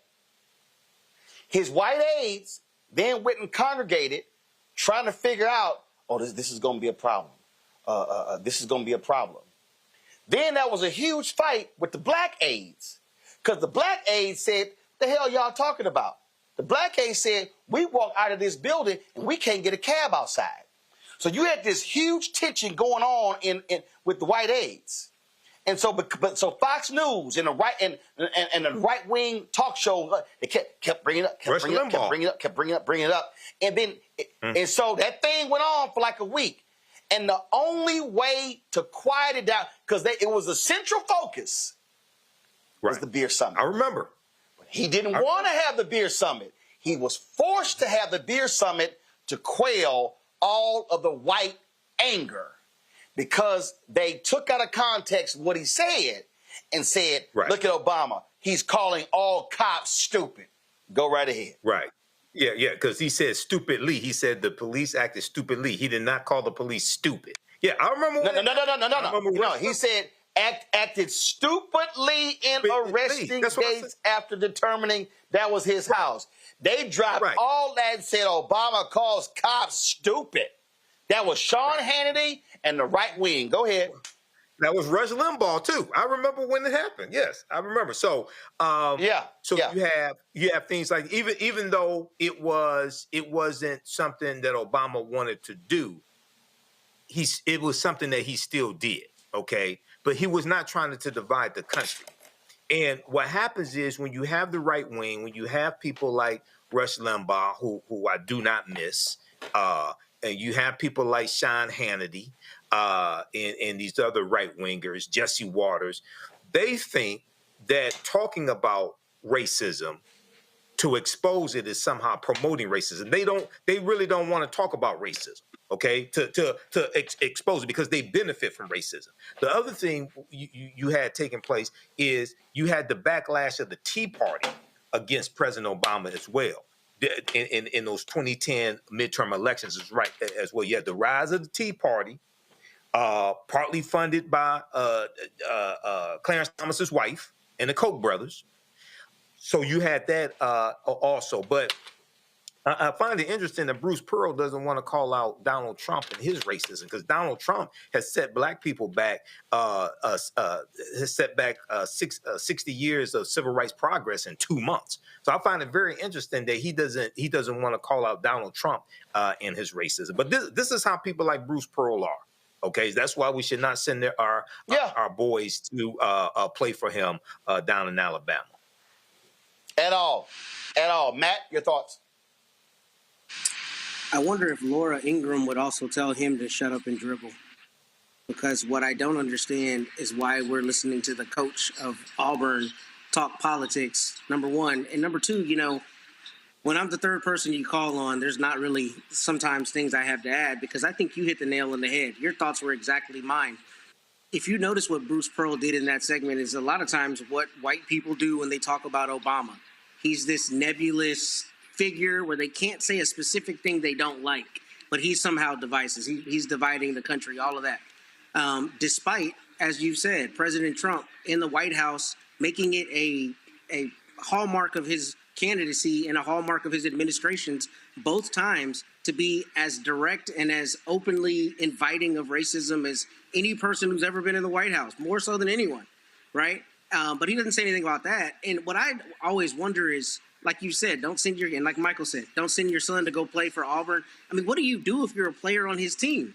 Your coach is out saying this kind of stuff about you. And what he's trying to do is a lot of times what you see white people do. They move the goalpost and they change it from it being a DEI conversation to this meritorious conversation, right? I want my guys to own X number of subways, but never talk about all of the social phenomena that create the disparity between black and white wealth, right? Or any of the other things that are the reality on the ground. They just talk like, I've got this cadre of people who deserve this better life, and this black guy over here is the scapegoat for basically all our problems. And interestingly, he didn't say a single thing specific about Obama. And I think that's proof positive of what you see a lot of times from white racists. But what I don't understand is why we're listening to the Auburn coach with no bona fides that I know of talk about politics when he should be focused on, coaching a team. Oh, and by the way, to your point there, Matt, I want my players to own 5 subways, but I'm not saying anything about Donald Trump wanting to get rid of the federal DBA program that is $37 billion for people of color. Oh, I want my players to own 5 subways, but I'm not going to say anything about the lack of African Americans receiving venture capital money, even private equity money, and the inequities there and the systemic racism that exists there. Oh, I want my players to own 5 subways, but I'm not going to say anything about redlining in businesses and when in homes that impacts black people. Oh, I want my players not to work at Subway, but to own 5 subways. I'm not going to say anything about the studies in America that showed a black person with the same resume as a white person, but they had a black-sounding name, had a 50% chance less of getting a call back. See, it's amazing. It's a whole lot of stuff. And well, I know there's racism, but I just think that we just got to be more positive. And Obama, he was just so negative when, in fact, Obama was so safe. He was so safe. But these white folks swear Malcolm X became president. Ain't that thing amazing? All right, y'all, I'm here in Cleveland. for the National Association of Black Journalists 50th Anniversary Convention. And earlier today, we inducted new folks into our NABJ Hall of Fame. There were a number of people who were honored, some great individuals. It's always great, of course, to have our Hall of Fame. Y'all roll a video. Y'all should have it. Some of those honorees, I want to shout out. That's Callie Crossley right there. Callie, I serve on the board of NABJ with Callie. That's my girl, Pam Moore, of course, out of K-Ron in San Francisco. That's my man, Greg Moore, longtime managing editor of the Denver Post, Boston Globe. It's a good brother. My man, Leon Carter, the first African-American sports editor at the New York Daily News. My man, Bob Reed. He was the first broadcast president of the National Association of Black Journalists. That's right there. It's a good brother, Wayne Dawson, out of Cleveland. My Alfred brother, Leon Bibb. That's him right there. Also honored. And that there's a brother standing in place of Cecil Williams, who was also being honored, but who could not attend the ceremonies. But folks, there were a lot of great speeches. But I love what Bob Reed had to say to the folks in attendance, where he spoke truth to what's happening in our industry. Following a lot of really great people, well-deserving, and who've made some incredible speeches. And I'm just so thankful to be here, and I'm especially thankful to NABJ for this very great honor. NABJ has a special place in my heart, always has and always will. I've spent my life gathering news, managing newsrooms in cable channels, and teaching. It's been an incredible journey, and it's not over yet. To those who helped along the way, thank you. You know who you are. There are too many of you to mention because I've been at it a long time. But I also would like to acknowledge some people right here from WKYC TV, where 53 years ago, I actually broke a color barrier that is probably not well known as the first Black news manager at WKYC TV back in 1971. One of my many stops along the way. I'm especially grateful to President Kathy Times, Wayne Dawkins, Gail Paulett, Terry, and Jean Fox Alston for nominating me for this great honor. And to my wife, Dima, son, Sean, friend, Jason Horton, and first cousins, Vincent and Bracelina Brookins, my Cleveland cousins, that is, who are here in the room with me today to celebrate. My grandfather thought I'd preach. My mother hoped for a lawyer. Some teachers said politicians, but I followed my own dream and fell in love with journalism. But in the 60s, the 1960s that is, there were very few role models for Black Georgia farm boys taught with secondhand books in segregated schools. So I blazed my own trail. By 1975, I was a manager at NBC News in New York when NABJ was founded. And 4 years later, President Vernon Jarrett urged me to take the helm. And even as some Blacks, and he handed me the baton, actually, even as some Blacks and many whites wondered why NABJ was necessary. Now, hard-earned gains by Black journalists, and indeed Black people, are under assault as too woke. Now, I'm old enough to remember when managers falsely claimed they couldn't find qualified Blacks to hire. Now the government's anti-DEI orders question the need to even try. With legacy media flailing, internet lies outrun the truth, no editors, no consensus, no accountability. I sustained my career through the years by continual reinvention. And to the young people here today, I say, you can do that too. If nobody is hiring, hire yourself. Create, innovate. because a free press is the ultimate weapon of democracy. And our voices are desperately needed to challenge power, to report the truth, to preserve the Black perspective in a universe, a media universe, ruled by bots, bullies, billionaires, and bigots. Unless we speak up, get into what John Lewis, the great and late John Lewis, called good trouble, NABJ and even the imperfect democracy our ancestors died for could be reduced to fading memories of an impossible dream. And history will say, when they came for us, we were silent. Our freedoms already lost. So NABJ, keep fighting for justice and equality until victory is won. Thank you very much, NABJ.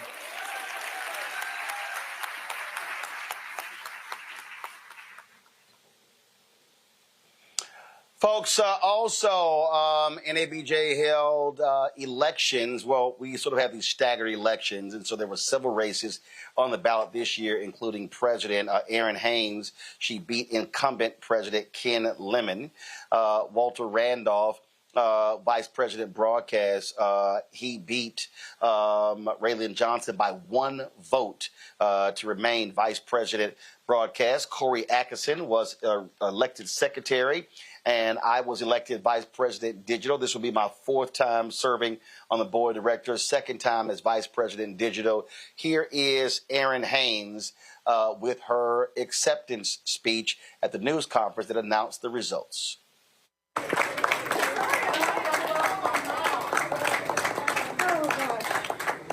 Oh, your mama the reason we late? Yeah. You know what? Hi, you guys. How's everybody doing? Well, I guess everybody else already got to talk. I'm not going to hold y'all. But I just want to say thank you. Can y'all hear me back there? Okay.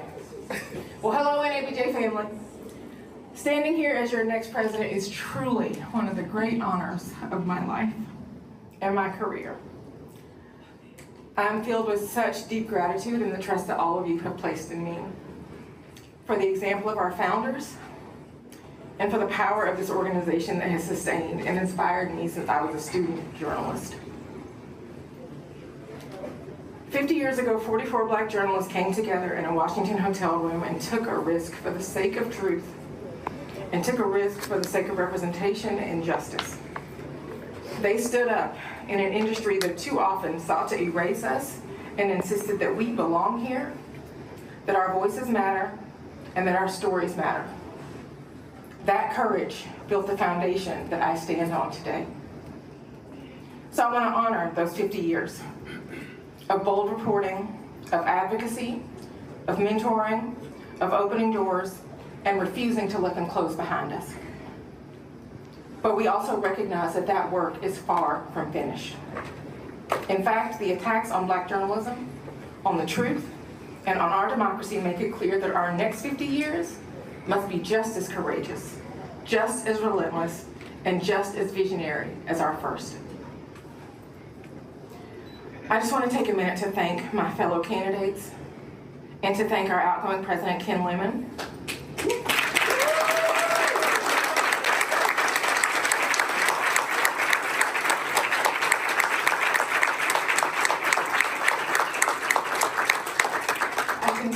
From experience, running for this role is not easy. I guess I'm about to find out that being in this role is not easy. But it does take a love for NABJ and a belief in our mission to even put your name forward. For those of you who are not standing up here today, we may have had different ideas about how to lead, but I want to say that our shared commitment to this organization is the thing that matters the most. So I want to ask each one of you, I want to ask everybody in this room, and I want to ask every single member of NABJ to join us now in unity. We will need all of us together to meet this moment ahead and the attacks that are outside that door, not in this organization. Because the truth is that we are facing a time when the forces of erasure and exclusion are working overtime to silence Black voices, to distort our history, and to undermine our role as truth tellers. I said yesterday, NABJ is the conscience of our profession. This is not a time for division. This is a time for us to lock arms, for us to advocate fiercely, for us to innovate boldly, and for us to ensure that NABJ remains not just relevant, but indispensable. Because our next 50 years are going to be defined by how we respond right now. How we fight for newsroom equity, how we defend press freedom, how we nurture the next generation, and how we insist on telling the full, unvarnished story of America. I promise all of you, I'm going to lead with transparency. I'm going to listen with intention, and I will act with the urgency that this moment demands. Together, we will honor our legacy, not just by preserving it, but by pushing us forward. So thank you, NABJ family, and let's get to work on our story, our moment, and our future. Thank you.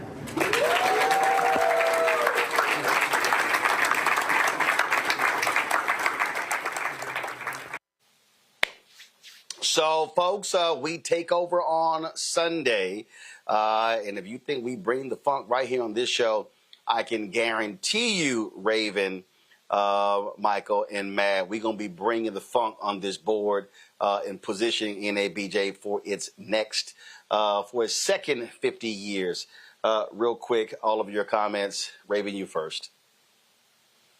Sure. I mean, there's so much to hold in these remarks that were shared with us. I'm particularly struck by what our brother said at the beginning when he said that, you know, they used to say we weren't qualified and now they say we're DEI hires. And really what that makes me think of is just the insidious nature of white supremacy, right? I think we live under this false supposition that we've had this linear kind of progress, that things have gotten better, they're not perfect, but they've steadily gotten better, when in fact, it's not that these technologies of hatred have gone away, they've just become more savvy in particular ways. You know, they figured out how to hide themselves in different kinds of crevices and appear to be benign when in fact they're extremely vile and foul and virulent.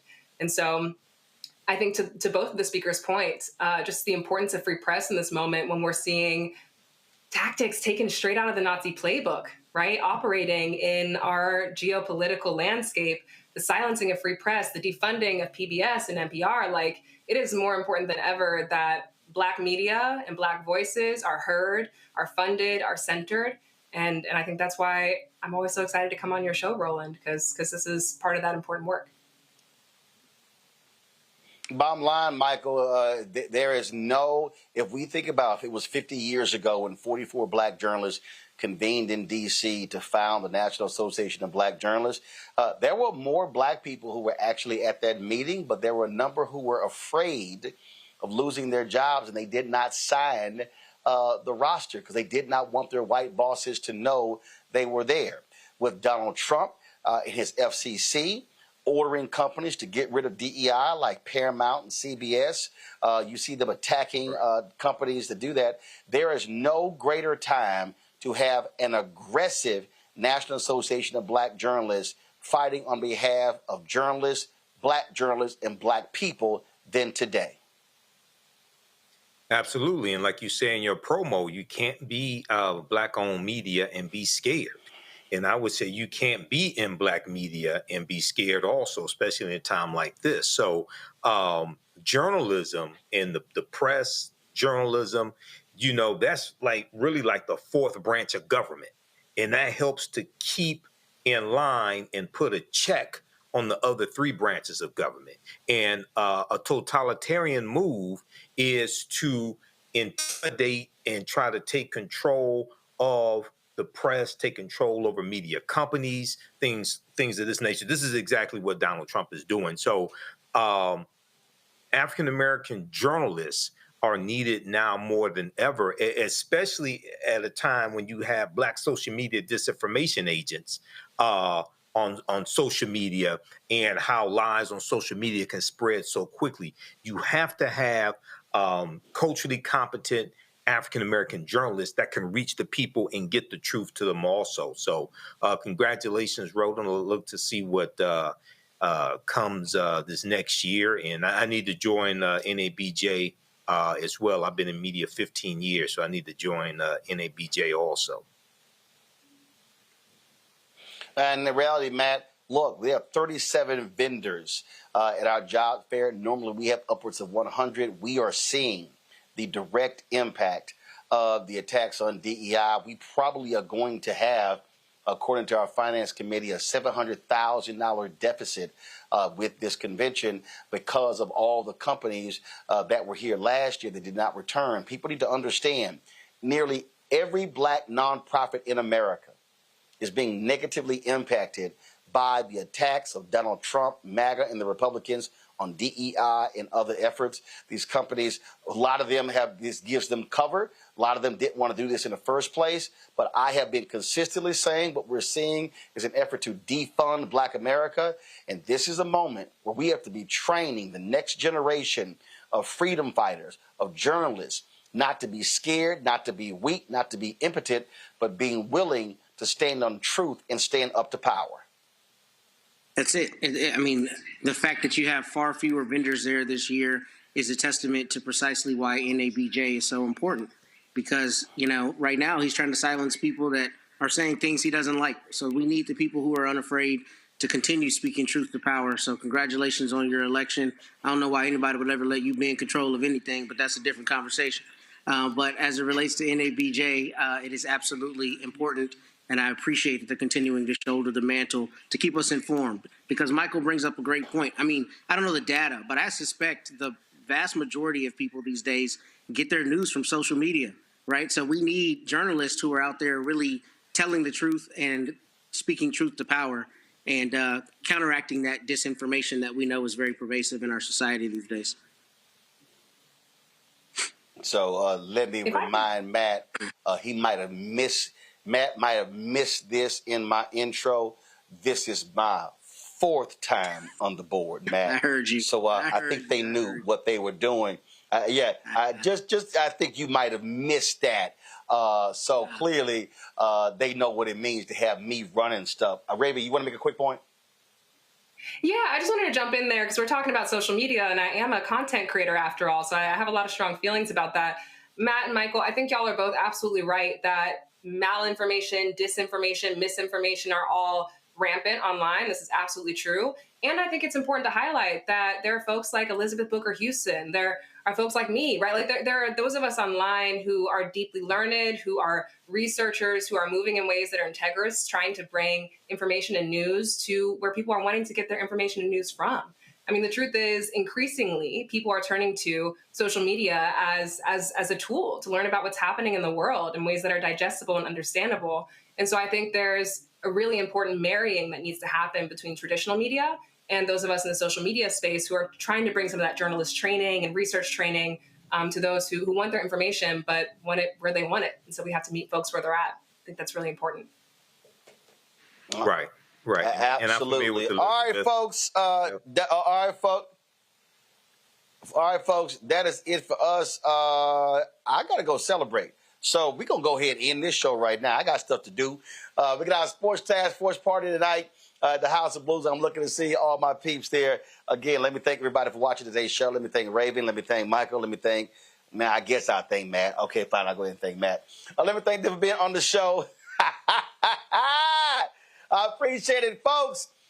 Great time here. Here's the deal. I got a guest host in on Monday. I am flying to L.A. on Sunday, playing the Set the Entertainer golf tournament. Y'all know I'm going to come back with some great content, so I look forward to having that for you on Tuesday and Wednesday. But please support the work that we do. Join our Bring the Funk fan club. Your dollars are critical. Our goal is simple: to get 20,000 of our fans contributing on average $50 each a year. That's $4.19 a month. 13 cents a day to support this show and all the shows on the Black Star Network. We are trying to build this network. I want to have a morning news show.